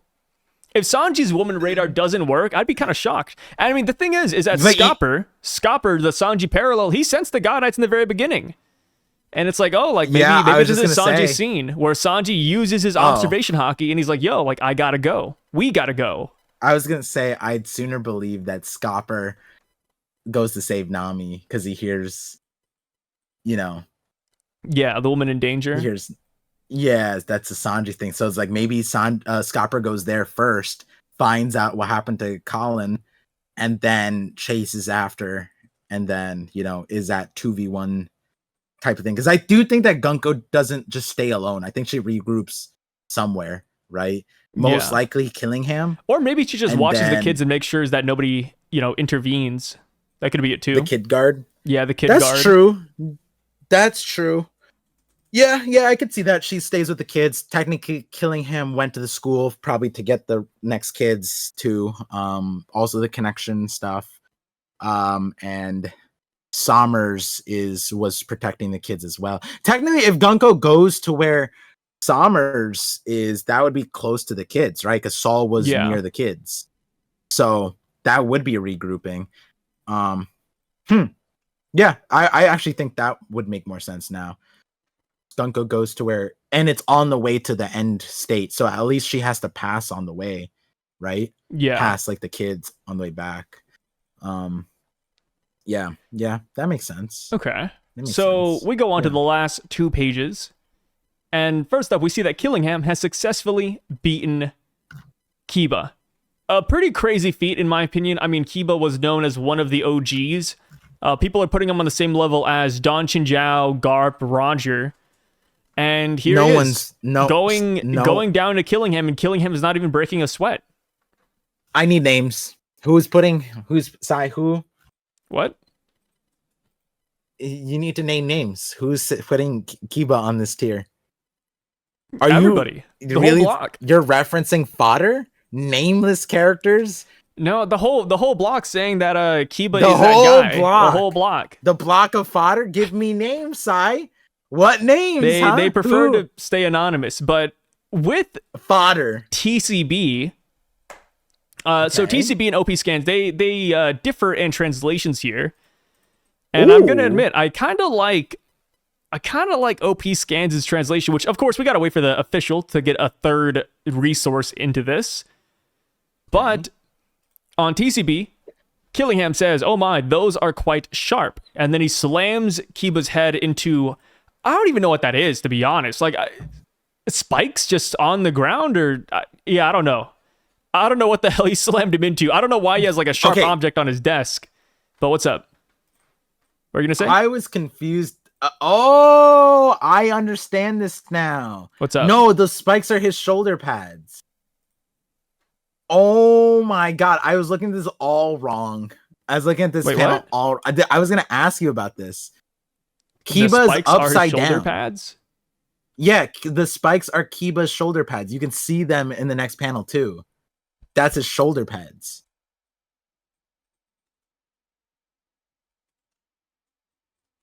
Wait, why are the shoulder pads a lot bigger than Kiba?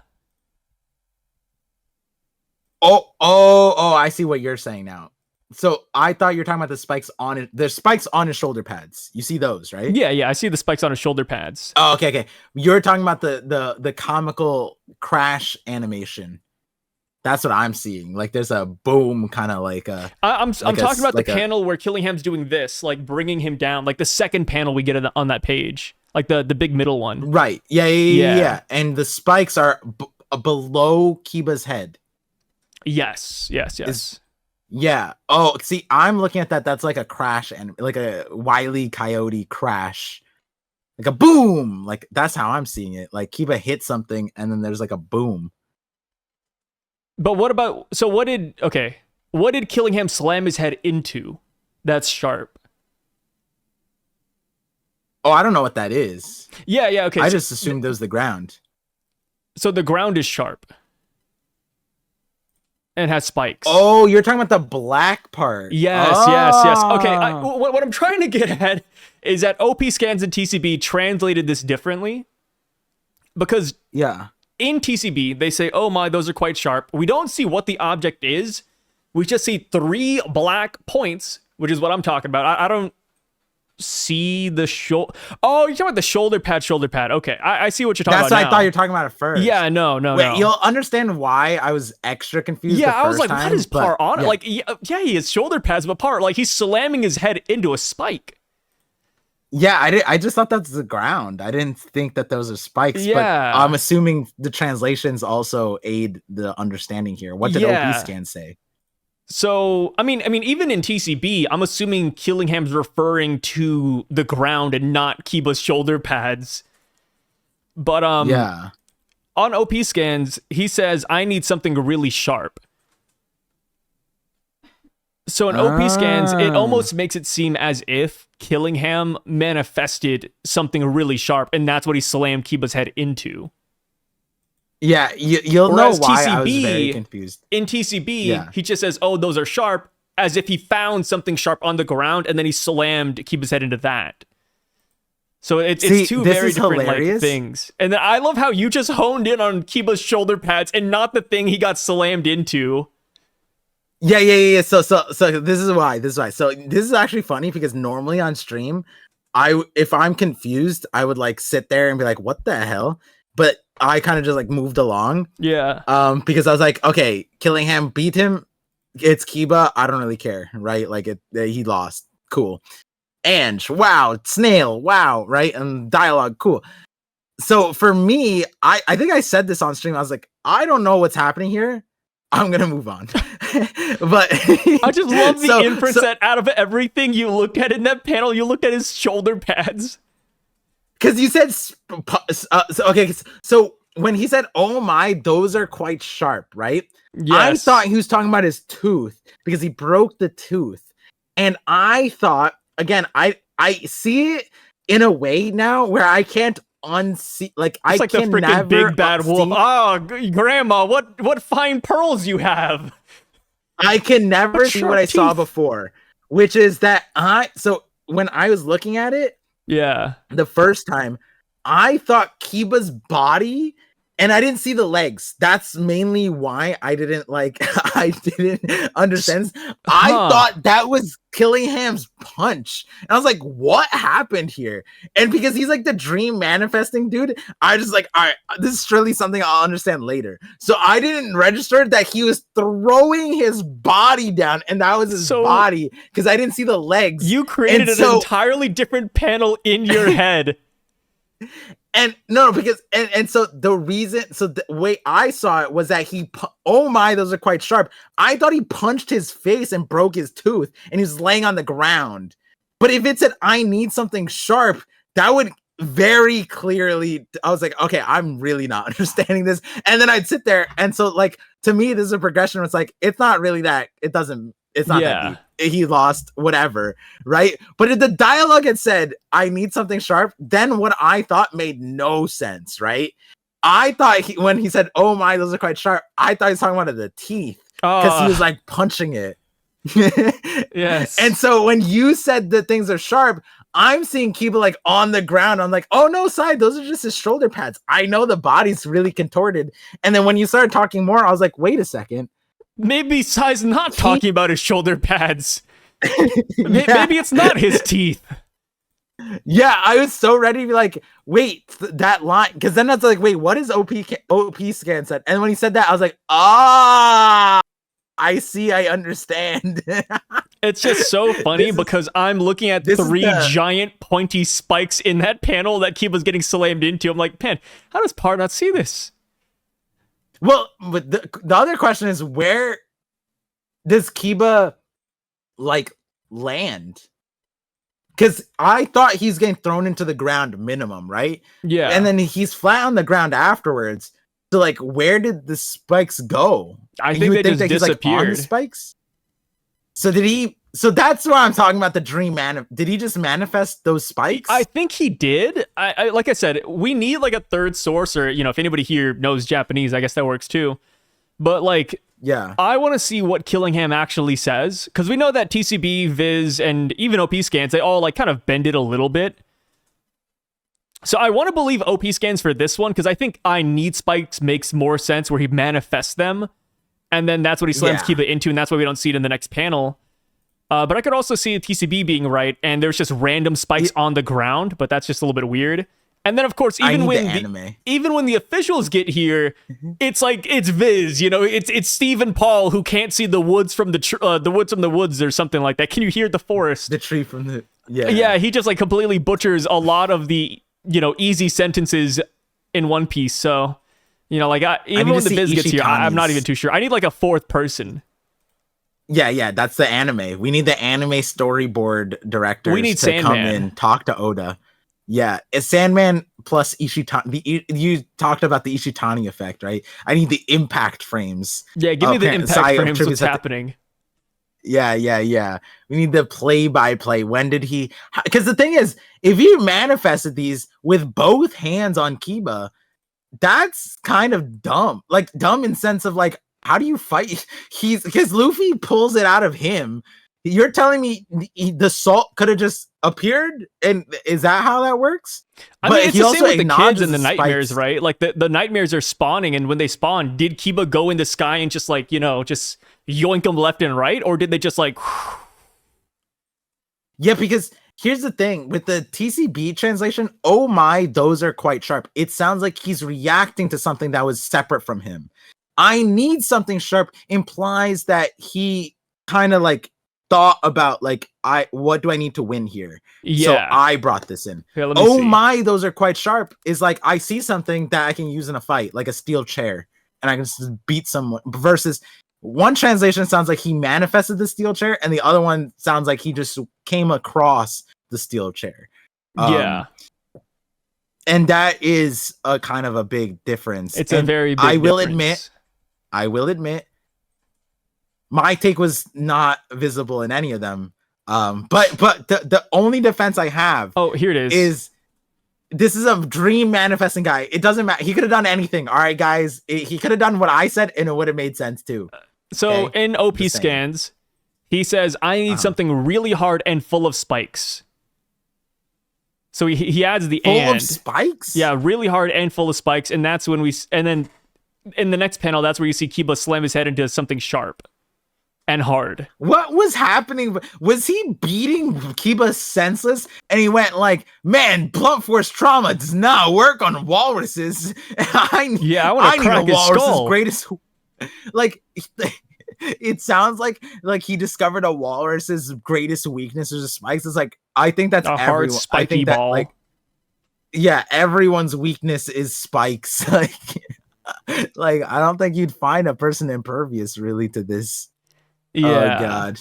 So I am curious. We'll have to wait for more opinions or a Sandman to hop into the arena. But Killingham whips that out, and he also whips out a new thing, sleep paralysis, or he makes it to where Ange can't move. And Ange, surprisingly, not a single bruise on her body. Killingham had no problem slapping the hell out of Kiba. But when it comes to Ange, you're paralyzed. Like, why didn't he do that for Kiba? Like, like what I mean? Like, oh, hey, Kiba, you want to fight? Yeah. Okay, sleep paralysis, you're done. Like, he went out of his way to like beat a PYT. Kiba. Yeah. I mean, the thing with Ange, maybe this is how he pays her back. Like, hey, you made the kids dream of nightmares? You know what? I like that. You're good. I will give you a pass today. Because if Ange didn't actively make the kids do that assignment, the nightmares would not be there. You have to think and he might know before that. He might know that it was Ange because along with all the nightmares and all the kids' dreams, Ange was there because Ange is the one who brought the dreams to, like, the kid's forefront. So like, you know, in the kid's subconscious, they're thinking like Ange, and then monster. And so like the kid, Killingham saw Ange. It's like, this lady's prolific. Not only like, she's yes, all these ally. kids have separate. Yeah, all these kids have separate nightmares with the one commonality. The common denominator was, in fact, this woman right here. And you know, I think I like that one more, but I just thought of another angle, which is that, you know, when you said that he's treating her like a PYT, I was like, damn, like maybe he has a thing for her. What if this is his type? Maybe. How crazy would it be if, I mean, Celestial Dragon's got a Celestial Dragon. What if he sees Ange and he's like, hey, Holy Wife Land, maybe? 7. Yeah, wife number 10, 11? What do you say, Ange? Like, Yeah, maybe that's it. I'll let you choose the number. What if he's trying to riz I'll her let you up? choose the number. It's like ReZero and Regulus. He does that for all of his wives. He has like 500 or something. I didn't get that far, but that's crazy. Yeah, spoiler. Well, not even a spoiler. I mean, I guess it's like his thing. Yeah. But yeah. Damn. That could be it. Because like, yeah, because like it's not a mark on her. I use sleep paralysis on you. I feel like this is the kind of Diddy's favorite ability. Yeah, no, you're on the money there. You're on the money. This guy, Killingham, has the power to dream. Like, the thing is, like, when something is everyone's dream come true, it becomes commodified to you. So like, he's probably tired of seeing the standard of beauty that the rest of the Celestial Dragons put out, and so he's created his own standard of beauty, and that beauty he just stumbled upon it. Yeah, he realized creature reality is so better abominable that he couldn't even dream of it in 1,000 years, and here it is. And he's fallen in love, I think, is what it is. Yes. Like, I love that. I think, like, the thing is, his face is hard to read. Like, Oda gives us some distance or whatever, but like, you know, there's a, you know what it might be. I'm gonna stop. I was gonna say, maybe when his neck is like, if he turns to Ange and his neck straightens up, maybe that's when we know it's confirmed. Oh yeah, you know, yeah. His neck has always been limp. Have we seen him straighten up like a proper dude? Maybe when he turns around, it will. Maybe when he turns around, maybe that's why his back is to her. Like, because he's talking to her, but he can't face her. He should really just hug to her. Yeah, that's because I can't move. That's because I use sleep paralysis on you, right? Summer, try talking to it. He's like doing all these other things, but like, it is also like, just going back to the actual story, right? Like, why is it Ange is not a combatant, so she can't overcome this ability?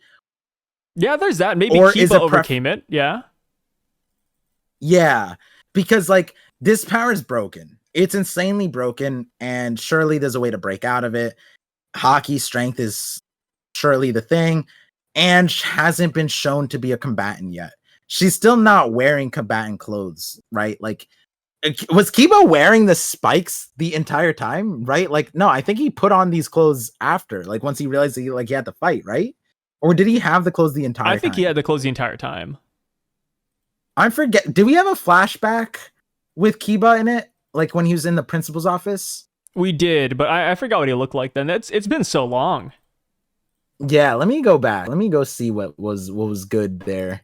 Because like, Ange may not be a combatant, and that could just be the simplest answer. And so it might be that Killingham did it to everybody, and Ange is the failure that couldn't get up, you know? Like, yeah. So, there's that world. So Kiba shows up with the spikes on him, but then let's see the flashback. I feel like there was a flashback where we saw Kiba. Yeah, there's a flashback where Professor Blade walks in and he's like, "Hey, the monsters are a thing. The kids are leaving." And then that's when he comes in and beats Jormungandr. But Yeah. yeah, when it comes to Killingham, though, I would like it if OP Scans was right and he did just manifest things like, oh, if he dreams it, if he thinks about it, he can just bring it up. It kind of reminds me of Bleach. Yeah. You know, sometimes people don't like that I keep on, referencing Bleach, but there is a villain in Bleach who has that power where if he thinks of it, he can create it. It's like, maybe that could be the case here. Maybe he just, anything he imagines, it's there. And the only way to beat it is to beat what's in his imagination. Like we talked about Ange being the most beautiful thing he could ever think of. You know, maybe he meets a monster who's really strong, something that he can't even imagine himself beating, which would be pretty cool. Because in that scenario is Kenpachi. Kenpachi was that monster. Yeah. That's just to also confirm, he did change. He didn't have his shoulder pads before. Would you be mad if your son's being abducted and then the teacher that could have saved him went to go get changed before he saved your son and your son died? The teacher had to change first and he could have saved him. Yeah. You'd be pretty peeved. That would be upsetting. Yeah. I also, like, here's the thing though, right? Never have I ever seen spiked shoulder pads do anything. Just gonna throw it out there. Yeah, like, like, what was his ideal with those shoulder pads? Did he think that maybe, just maybe, somebody would punch him in the shoulder and they would get hurt because of it? Yeah, I feel like I've never, even in fiction, ever seen anyone actually use like this in a meaningful way, right? Like, yeah. I don't know. That isn't like a pure porcupine based power. Like, this is like the thing is, like, this is not a part of him. He had to change into this, and he's never used the spike. so like, yeah, I would be upset. I would look at Kiba and be like, really? You could have saved all the kids and you put on the spikes. You could be like, quick, I told you how these kids are dying. What do we do? Oh, pass me my shoulder pads. They have spikes on them. Yeah. Like, damn, all right. Yeah. It's not a hammer. It's not a thing, you know? Yeah. Saul went into his pocket inventory, pulled out shields, pulled out ropes, like actual things that would help. Kiba was like, I just need to look cool. Like, for Kiba, he could have like whipped out like bear spray or something. That'd be more effective here. Or like anti-dragon spray. Yeah. Anti-giraffe spray. Yeah. Surely they have those. So on to the last page, the final page here. Sommers, he whooped the hell out of Saul. Saul is bleeding. And I get it. People are, I wouldn't even say coping, but they have the mindset that Robin is horrified. The minute Saul took damage, she just shut down and she could not even help him. And it's like, okay, like, I could see that for Robin. Sure. Yeah, you know, Robin, yeah, she lost him once, she's about to lose him again. She doesn't even want to help him. Like, that is how scarred she is. She can't even move a muscle to save Saul. But what about Chopper? Yeah. And then even past that, really, like, Saul in this chapter says, hey, like, guys, like, save the kids. If he said that in the very beginning, I'd be like, oh, okay, like, that's why Robin and Chopper didn't come out. But he only says that at the very end after being beaten black and blue. So why do you think Chopper and Robin stayed in his beard the entire time? Do you think they could sense that Sommers was just that powerful? Or do you think Saul said this earlier and we just didn't see it because Oda kind of off-screened a lot of the battle? I think he said this and more. Like earlier on? Like, hey, guys, stay hidden? I think that Saul should know the Holy Knights. Oh. And, okay.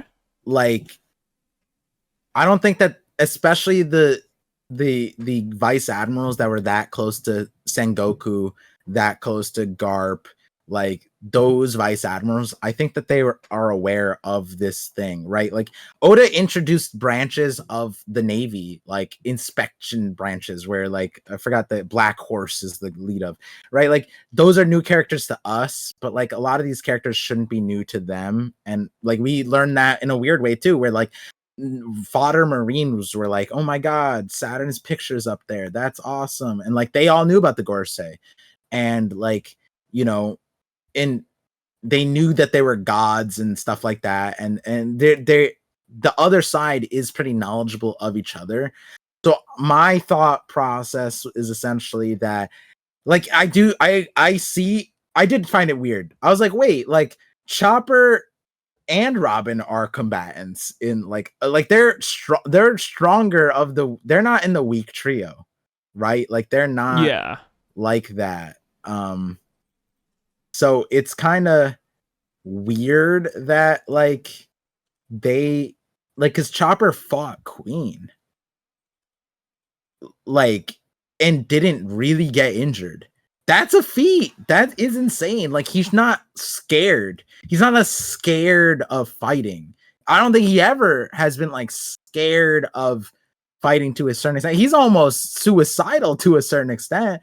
We have to pull the guy off the pills. This guy is a crack addict. He goes like, I know that 4 pills is gonna fuck me up, but I'm about to do that shit. And like, so he's fighting like what's his name?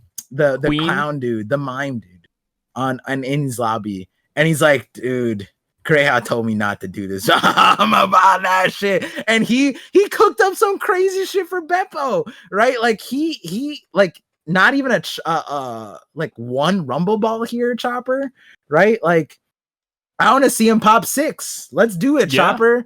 Fight the Holy Knight. And I do find it weird. But the only thing that I thought of when I was streaming it was that Saul knew of the Holy Knight and was like, this is someone we can't fight. And if we're to fight this, the kids are a bigger priority. So, and here's the thing. I'm going to say what I'm about to say, which is that, like, I think that Saul prioritized the kids, said, like, let me lose. You guys go on. I don't think that there's any world where he thought he wins. He just wanted to distract them. Okay. The problem is, what happened? I said okay. Yeah.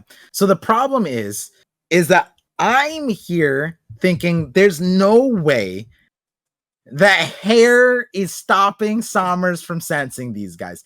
The guy okay, wait, that's where I draw the line. Okay, now you're going crazy. No, we talked about this before. We talked about this before, Par, about how the God Knights might have cloaks that hide their hockey and their presence. Maybe Saul's beard is that same material.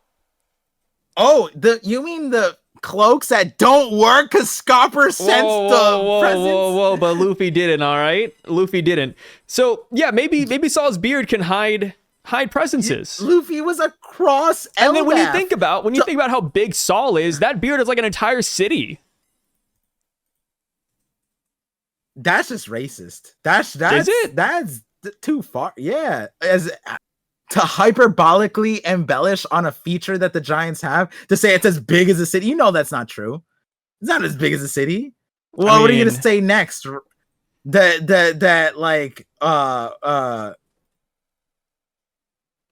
I was gonna say. See, there you go. You don't know what you're gonna say. From like a race. Damn.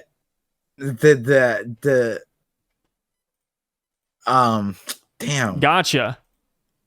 I'm just trying not to get canceled. I got you, Par. What are you gonna say now? Huh? Yeah. Okay, hair as big as a city. See, this is what I'm expecting, right? Sommers is over Saul's body. Either he gets distracted by like killing him, whatever. But like they're hiding in there, and this is what I said on stream. I said because Gunko did something interesting earlier.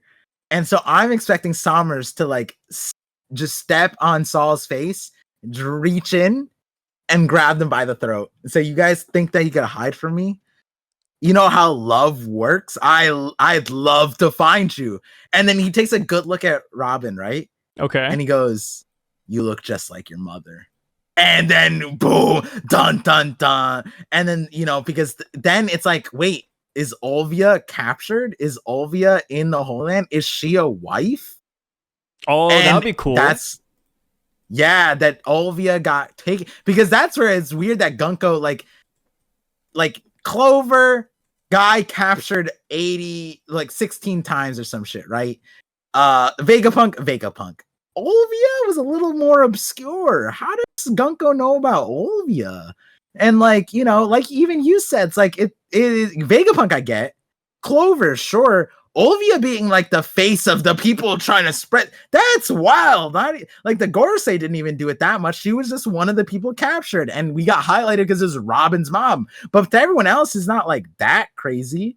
And like, unless she's tracking all that stuff, so I'm thinking like, what if Olvia was captured? And it would be wild if Sommers would like recognized Robin and like Olvia on the same. I mean, he should recognize Robin. Like that would. I mean, we did. Don't forget. Egregious. Remember how Usopp, with all of his lies, they always come true? Yeah. There's another character who also has that same ability, that same quirk, Jabra. Jabra did say that Robin was his sister. What if we come to find out that Olvia still is alive, and Robin does have a little brother out there somewhere? Yeah, it's not Jabra because Jabra's too old. But yeah, it's not Jabra, but it's somebody else. Yeah, Robin having a little brother. Oh, that'd be kind of cute. That'd but be like not cool. like really. Yeah. And then we like, can meet Robin's like real dad. Wait, like what? Why? No, Robin's real dad is a normal person. Like, hey, we don't know that for sure. He's a scholar. No, we know that for sure. Olvia said he's a scholar of Ohara. You're on this binge to give these girls horrific trauma. Oh, everyone was. How about this part? Trauma dump dads. What about Robin's new dad? Is that a better way to put it? New dad is crazy. Maybe that's it. Someone save me. Nika, where are you? This guy is crazy. Nika, please. Oh, liberate me. And One Piece, so I stopped collaborating him in the One Piece No, because we go to the 50-50 and we still go to this. Yeah, the first question is, time to talk about real dads, guys. I'm laughing out of trauma, guys. This is normal. That's crazy. That's not normal. Like Sai's the only person to say normal. What he's saying, and I'm laughing because this is awful. This is awful. Imagine we see Bonnie and Robin's dads just hanging out at the Holy Land. That'd be kind of nuts. And then, I mean, with Nami, we don't know Nami's parents either. I mean, Nami's dad could be up there for all we know. I like the plot twist also that like Robin's actual dad that was a scholar was just he was the leak the entire time. Wait, Par. We never made this simple connection. The red-haired pirates are a group of drop-dead, dads. What if the God Knights are kind of the same way, where all the guys there are also deadbeat dads? So we see like Robin's dad, Bonnie's dad, and Nami's dad, and they're all just like bums. That'd be kind of cool. Donors. Yeah. Yeah. Well, no. Oh, no. You're right. Right. No, because Shanks is. Oh no. Besides Yasop, but like because Shanks is all about adopting kids and making them their own, as opposed to the Celestial Dragons who only care about their lineage and don't care about the ramifications, just leaving sperm in wife 14 and then kicking her out into the other thing and then having your kids run rampant. It's like what's crazy? Celestial Dragons are living your nightmare. They're having sewer babies because they think different. that No. That's they so literally different. think that they think that all the girls are trash cans and are dumb and filthy, and that's your nightmare. They're having sewer babies actively. That's a little bit different though. They literally look at them as dumb radioactive nonsense that should have vanished. Yeah, but they're not though. Like my problem with sewer babies is that I'm assuming they look like abominations. Like actual poop sewer night like Clayface out of Batman. Like that's what I expect when I think of sewer babies. Like if in the Celestial Dragons case, they're popping out like, Bonnies and Robins and Namis. It's like, that's very different. Right. No, but so that's you with your mentality, right? Yeah. But the difference is that like, I'm not saying that you couldn't survive as a Celestial Dragon, but the Celestial Dragons are living what your nightmare is, which is that they are actively sperm donating into trash, into if your toilet sewage could procreate. That's what they think that these people are. And they are actively doing it. I'm not saying that there's like a they're bothered by it or you couldn't live what they're doing. Obviously you know, Jinny, you know, yeah, sure, Sai, go live that life. I'm just saying that they are doing what your nightmare is in their brain, which is sperm donating into toilet bowls. That's how they see all these women. And that's kind of crazy now I think about it. Yeah. I just like to imagine that there's, you know, there's at least something different between like, would you CDs. fuck a bee? Would you like an ant? It depends. I mean, you know, growing up, I did like the concept of like, you know. This was not a question you answered with like any back in my day. Like that was back in my day, Par. Actually, let me tell you. It was not the opening to a flashback side. In our manga, there's no fade to flashback. I mean, you've seen Black Maria, right? I mean, come on. I don't know what you're expecting. Oh god, yeah. Except Black Maria was drugged out to get to that form. she's like a coke addict on the side too, so that's pretty funny. So. Oh, back to Robin and Chopper though. If they helped Saul, do you think they could have won, or do you think they just get whomped? I think that they would have better odds in helping the children out because I think that Chopper is the strongest one. I don't see Saul beating Chopper in a fight. Yeah, and I'd say the same for Robin. I think Robin's really strong too. Yeah, but like as far as like helping, I think that Robin has a better chance at saving the kids. Like multiple hands, multiple ropes, grab the kids. Like at that point when they discover that lassoing the kids worked, that's when Robin goes, Saul, sit your ass down. I got this now.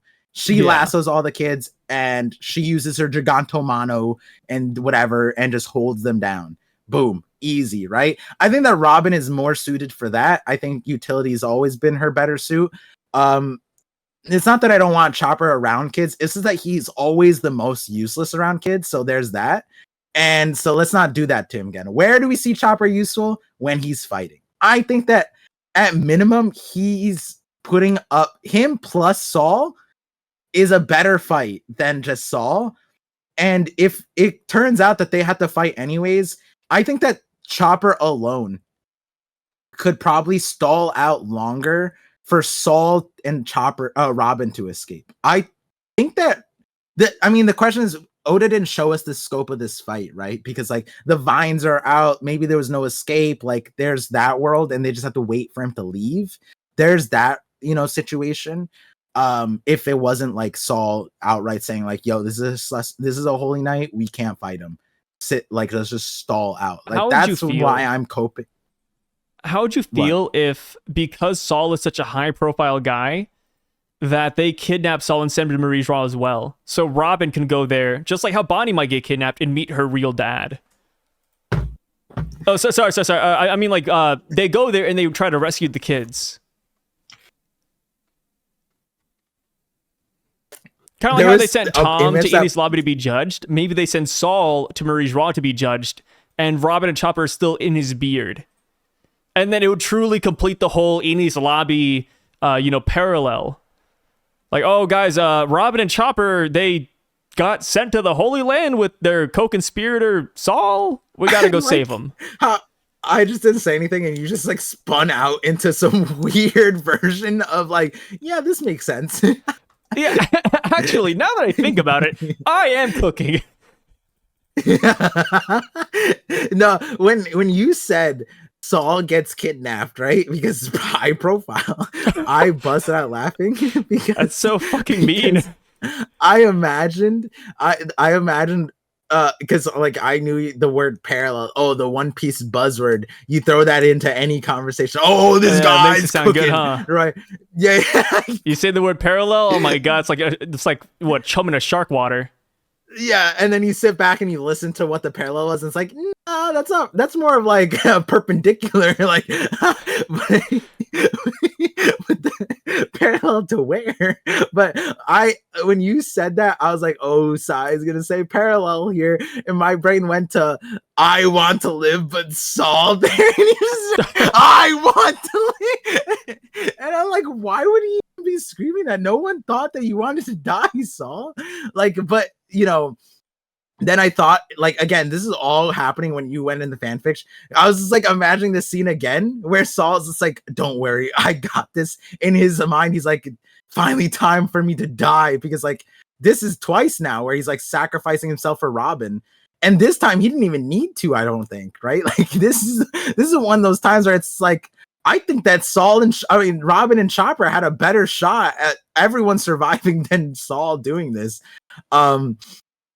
But then you threw in that Robin and Chopper stay in the beard. And then I was like, I don't know where he's going with this. So you know what? I'm going to lean back on Sai. You are the better chef in this duo. 100%. Thank you. You got that one. Go I'm little. glad Wait, you finally agree. Yeah. You might be a Yonkook tier with that one. Saul unironically does what the world government had been trying to do all of Robin's life, which was abduct her and bring her to marriage law. And unironically, by Saul saying, hey, stay in the beard for the children, he did the world government's greatest duty. Like, there was buster calls to bring Robin to marriage law. All it took was kidnapping Saul. Ooh, that's it. I have dude, this is gonna be beautiful. Hear this. Oh, imagine imagine we're at Marie's Raw and Robin's in Saul's beard still, and then we hear a name drop. Nico Loss, Robin's brother. It's like Nicholas, and they look like Santa Claus. Saint was the What was the jump? Imagine Saint Nicholas, Saint Nicholas Par. It's right there. Okay, what's right there? Robin's brother. You can't just say internet brain rot. Robin's brother. Because they would have the Nico name, like Nico Olvia, Nico Robin. Maybe Robin has a brother, Nico Loss, like Nicholas. And then it's a saint. And then it's like Santa Claus, Saint Nicholas. I feel like I'm reading a Twitter comment. Like no, this is so in part. Just wait. I love that idea from a random irrelevant detail that might be possible. See, what I thought you were gonna go to was that Saul brings Robin and Chopper to the marriage law, and what we find out is that Saul was an op the entire time, and he was a deep-seated CP0 agent in line for the holy. Like, they offered it to Loki, they offered it to Saul, and so what Robin hears is, welcome, Saint Saul. Saturn. No, he just thought it was in Saturn for no reason. But yeah, that's what I thought you were going to go in. Now, Sai, I want to know which one's more logical. Saint Nico Loss, Robin's brother that makes a reveal, or Saul kidnaps Chopper and Robin through a ruse that he sold by being beaten up. Sommers lets it go because he knows Robin's in there. And then Saul gets inducted into the Hall of Fame, CP0. No, I think Nico Loss has more plausibility because imagine if Robin's brother could turn into Saint Nicholas, like actually like Santa Claus. And you're cooking! Thank my you. God! There we go. Now I'm getting recognition. Wait, no, Sai, you don't even know your greatest power. You don't know why you're cooking. Wait, why? This is what's the most dangerous about you. That you don't know your true power. Who is with Robin? Chopper, the reindeer. And what does Santa get pulled by? Reindeers. Wait a minute. And we're going to the Holy Land. So slavery. Sai, I think this is a video. This is a video. Saint Nicholas. Saint Nicholas is making an appearance, guys. Mark my words. Dude, do you know how crazy it would be if this actually happens, though? Like, jokes aside, man, this would be nuts. I would pool funds with you, me, all the YouTube creators, and send Oda to an institution. and then imagine Robin walks out of the Saul's beard because she hears her name drop like that, and then she's like, "Wait, Loss, And then he's like, yes, Robin, let me take you to our real dad. Oh my god. You just have to. This is 9 p.m. Psy, guys. Psy has a fixation on this real dad. What happened to you in your childhood, Psy? Nothing, man. What the fuck, bro? 9 p.m. Psy is crazy. Oh god. I'm just saying. Whew. I'm just saying. Anything's possible in One Piece. Now, never underestimate it. Now, speaking of crazy dads, what the fuck is Harold on, bro? Like, yeah, what is Harold doing? What's going on with this guy? I don't know. I think he's his like Whose the side is he character on? profile. Yeah, I think the character profile that I have to accept at this point is he's a bumbling buffoon. He's the biggest idiot. Like, or he's playing like 5D chess. Like maybe he's maybe in his head he's like, no, dude, what if he is? What if he's like, hey, I'm gonna pretend to help the world government, but at the same time, I'm actually gonna progress Elbaph. Like they're not gonna notice. And die to my son? Like, the 5D chess guy, his only blind spot was his children. Like, no, because he's such a great dad. Like it's just the position that Oda put Harold in is so odd. Strongest king that Elbaph has ever seen, gives birth to Loki, kind of like turns a blind. Anytime that he's there, Loki listens. Loki's never acts up when he's there. Cool. Then he gives us the detail that Loki did kill his dad, and it was on purpose. Like, he did murder him, but it wasn't cold-blooded. It was hot-blooded, apparently. So it's like he's just like, and then he gives us like he's a good dad. This kingdom is all for you two, my sons. I hope you guys come together, rule together, some shit like that, right? Yeah. And one of the sons is diametrically opposed to having a kingdom of weak fools, right? Like, Loki is came out the womb opposed to this disarming Elbaph scheme that he's going on with, right? And he's also opposed to working with the world government. So, like I said it before, Loki had every reason. There's not a single direction that Harold is going in that wouldn't require Loki to just kill him, because he's working with the royal government. Loki disagrees, would kill him. He's turning Elbaph into like a island of weakness, and then also saying like, it's nepotism. He's gonna give him this island later. He's not giving it to Hirunden. Hiruden's a weak ass, right? So like, Loki's like, you're either fucking up my inheritance or you're giving our inheritance away. Loki had there's not a single direction where it made sense. And then the other part is Loki killed him. There was no direction for him. All directions was an L. And then even the direction where he's like, Ange was like, oh, he's the greatest king. Oh, like he was revolutionizing the world for Elbaph because like he's diffusing like our stigma and their stigma. And then he stigmatized his own race, pulled off his own horns. I don't know who Harold was working for. He was working for nobody, including himself. It's crazy. It's crazy.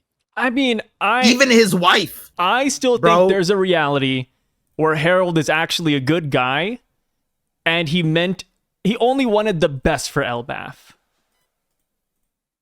Could you imagine having a wife, being the strongest king Elbaph has ever seen, and being bullied from letting your wife be in the castle? That's wild. Maybe like, she and wanted then that. Speaking about equality, speaking about like all races, like we need to respect everyone. Meanwhile, he can't bring his own wife home, lets the dirty blood thing fester in his own sons, which is like, there's not, Harold is getting done really dirty by where Oda's put him. And like, I don't know how Oda digs him out. Would you rather Harold be this 5D chess master over like he's playing the God Knights and everybody, or would you rather Harold be a bumbling idiot who accidentally built a school on Elbaph? That's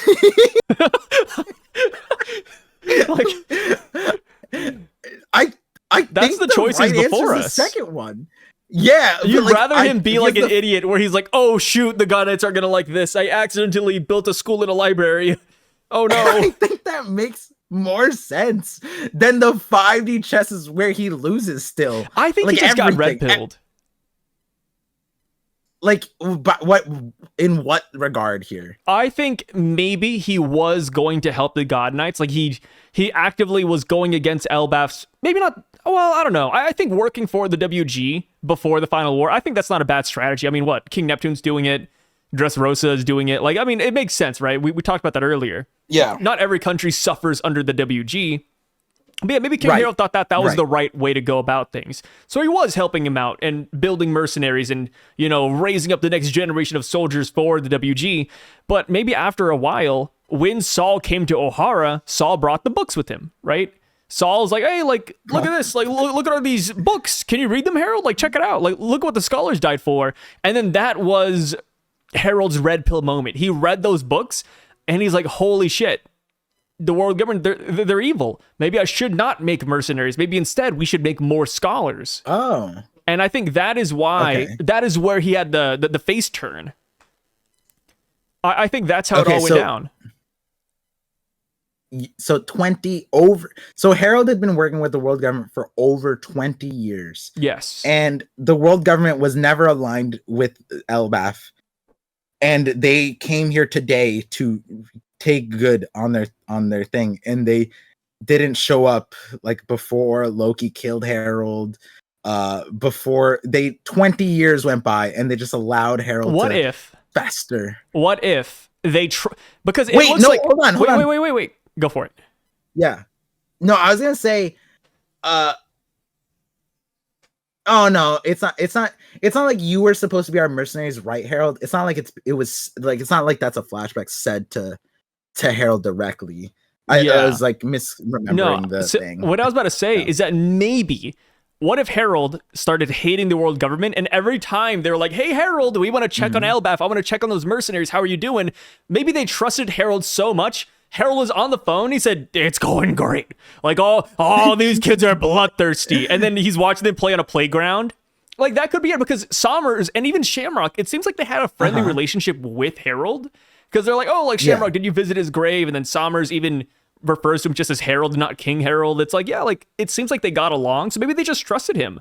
They're like, oh, yeah, Harold has this giant plan. You know, he says he has it under control. You know, he's still in power. Like, let's just let Harold do his thing. And that's why they never realized that Elbaph has regressed in a way, right? That could be it. You know what? If the 5D chess is like he agreed to them, because like, yeah, like the thing is, right, what terms are the Holy Knights coming there for, right? It's weird because like, okay, so the reason why I say it's weird is like Wano is an example. Yeah. Where it's like Wano is an impenetrable fortress that like the Gorosei respected. And they did not like ever try to like use force ever in the 800 years. They should have, in my opinion. Kaido shows up. And the thing is, they, rather than overcoming the force, they're like, okay, let's work together. Yeah. Kaido wanted to take down the world government, but was fueling them with weapons to then fuel the world with war. Like, most of the wars crumbled because the pipeline from Wano to the rest of the world cut with Doflamingo. So the Celestial Dragons went direct, right? And it's weird because, like, I've said it before, Kaido's a bumbling buffoon because he's all like, oh, I'm going to take over the world government. I'm going to beat them up. Meanwhile, he's like empowering them. If he didn't do what he did, the Revs would have been way more successful worldwide to a certain extent. So like there is, and I've talked about this on the Dax thing, where it's like there's a world where Oda made Kaido and Harold look similar because of how they were behaving, where they want to antagonize the world government, and the way they did it unironically was benefiting them the entire time. And it's like, if Loki let Harold live, and if Kaido were to continue his plan. Like if Luffy doesn't show up, Kaido, Big Mom collab, they get the ancient weapon on Wano, whatever, they figure shit out. They would be an actual threat, right? To the world government. Like it'd be kind of insane. And so if Loki let Harold cook, there's a world where Harold would have had a 5D chess plan play out where he was an ultimate threat to the world government. I could see that. Like if you were to stop like Kaido, like how would you feel? How about this? We go up to the Heaven Realm, and that's where King Harold operated. How would you feel if the Heaven Realm was a room full of computer monitors that had a camera focused on every island in their political like regime? Like he saw what Kaido and Big Mom were doing. You know, Harold was witnessing what Marie Joie was doing. Like he literally was playing 5D chess up there. Okay, see, earlier we were talking in like normal. You know as well as I do that Harold's not a computer genius right now. You're not giving me Mandark, Dexter's Labyrinth. You just told me your theory was essentially Harold was what the fuck? What? You just said that Harold, Par, what if he had a secret laboratory at the very top and he was eyes on everybody? Harold knew everything. I'm like, I was supporting you. What are we doing?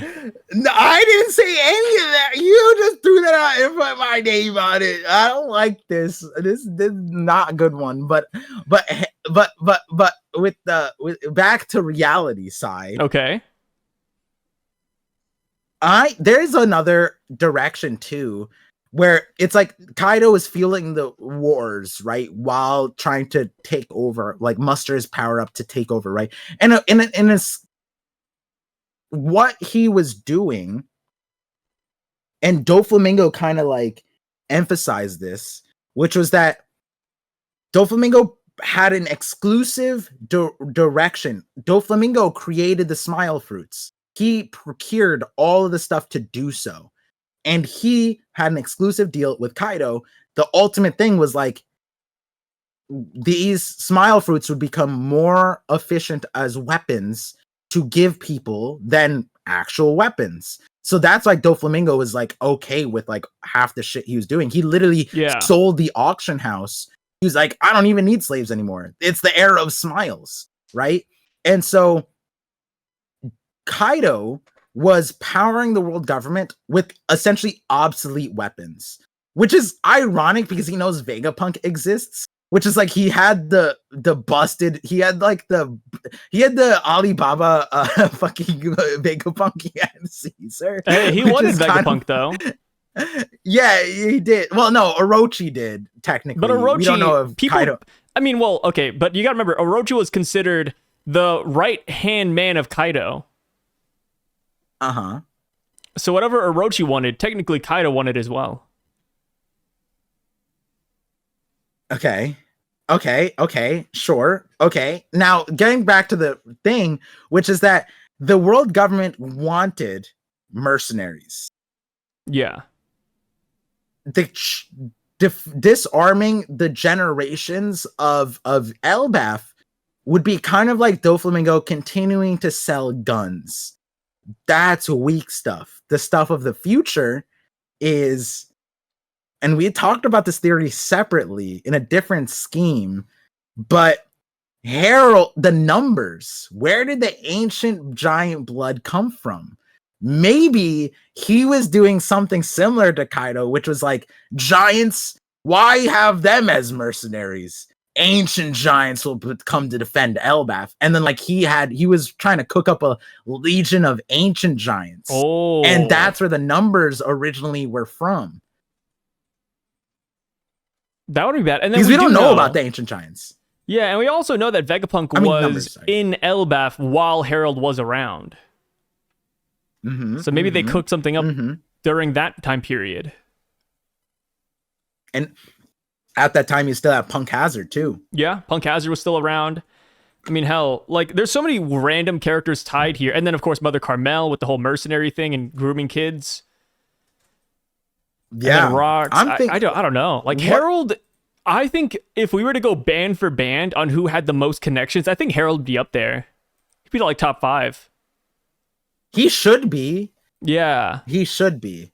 Because apparently he wanted to do race relations work, right? Yeah. So surely you wouldn't be saying that with like no experience. I mean, I guess we could ask this too, but like, if Harold was alive right now, do you think he'd be able to handle the nightmare monsters? I think the thing is, like, Harold should be solo protecting, like Dory, the way he was described and the way that Loki showed out, even with that last breath attack. Like, it would be crazy if Loki's head and shoulders above Harold, and if Loki's head and shoulders above all the other giants, maybe minus Dory and Broggy, like maybe Dory and Broggy are just like, they're just head, like Loki's a head above them. I think that Harold has to be like absurd.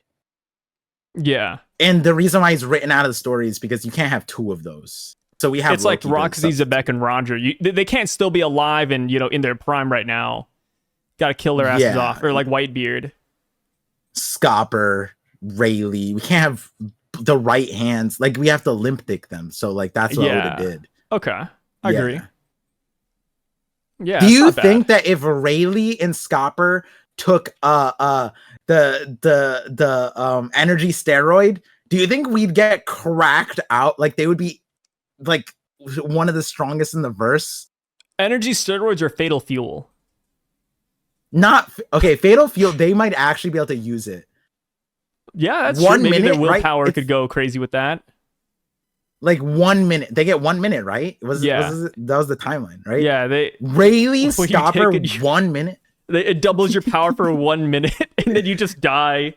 That's so funny, dude. That'd be insane if all the old people came back, took fucking energy steroids. They're like, well, if we're gonna die anyways, we might as well. All of the opposition just takes energy steroids to overcome. That'd be wild. You know, it'd be really cool. Speaking of energy steroids, it'd be really cool if Hody Jones made a comeback into the story. But you know how, like, right now he's old and frail? Imagine if Judge and Caesar got their hands on him and they turn him. Have you watched Baki? Yeah. You know Jack Hammer? Okay, Baki's brother? Sounds like a character. No. So it sounds Baki, like a more like newer one. No, it's in the old school Baki, like 1990s Baki. But was he like in one scene and gets noticed? No. He's still in Baki today. Yeah. Oh shit. His name is Jack. I watched the read. Like, he's like the big blonde guy. So that's Baki's brother, but his backstory is that when he worked out as a kid, he overworked all of his muscles and he never like ate, he never rested, so his body was super frail and it broke every other second. And what happened, and he looks like Hody Jones of today, but what happened is I think a scientist found him and they just started giving him like hella dope, like, you know, drugs out the wazoo. And Jack became this like legendary monster essentially. Like he was Baki's final fight. Russia. I don't think it was Russia, but I think he went to America, which is why his name is Jack Hammer. And then they do the big reveal and they're like, actually, that's his American name. His Japanese name is Jack Hanma. So it's like Baki Hanma and his dad.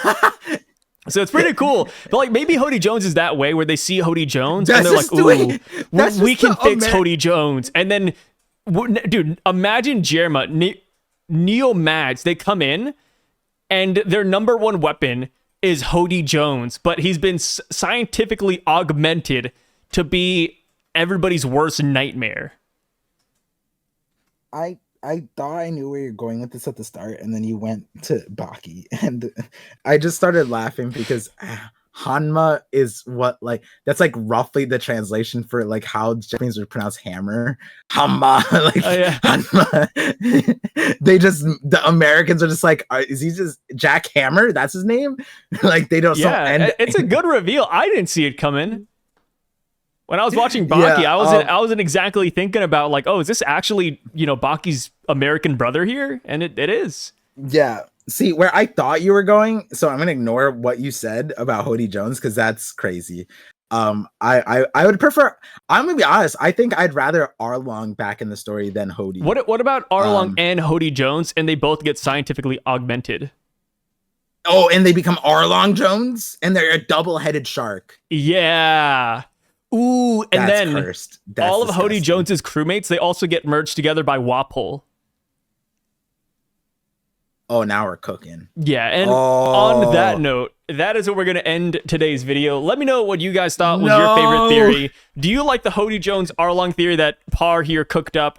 Do you enjoy some of Par's other theories about Robin, Bonnie, I thought you were going to say all of Moria them meeting brings their real Harold back. dads? Let us know down in the comments section, and we will catch you guys on the next Parcast next week. Happy Easter, y'all. Peace.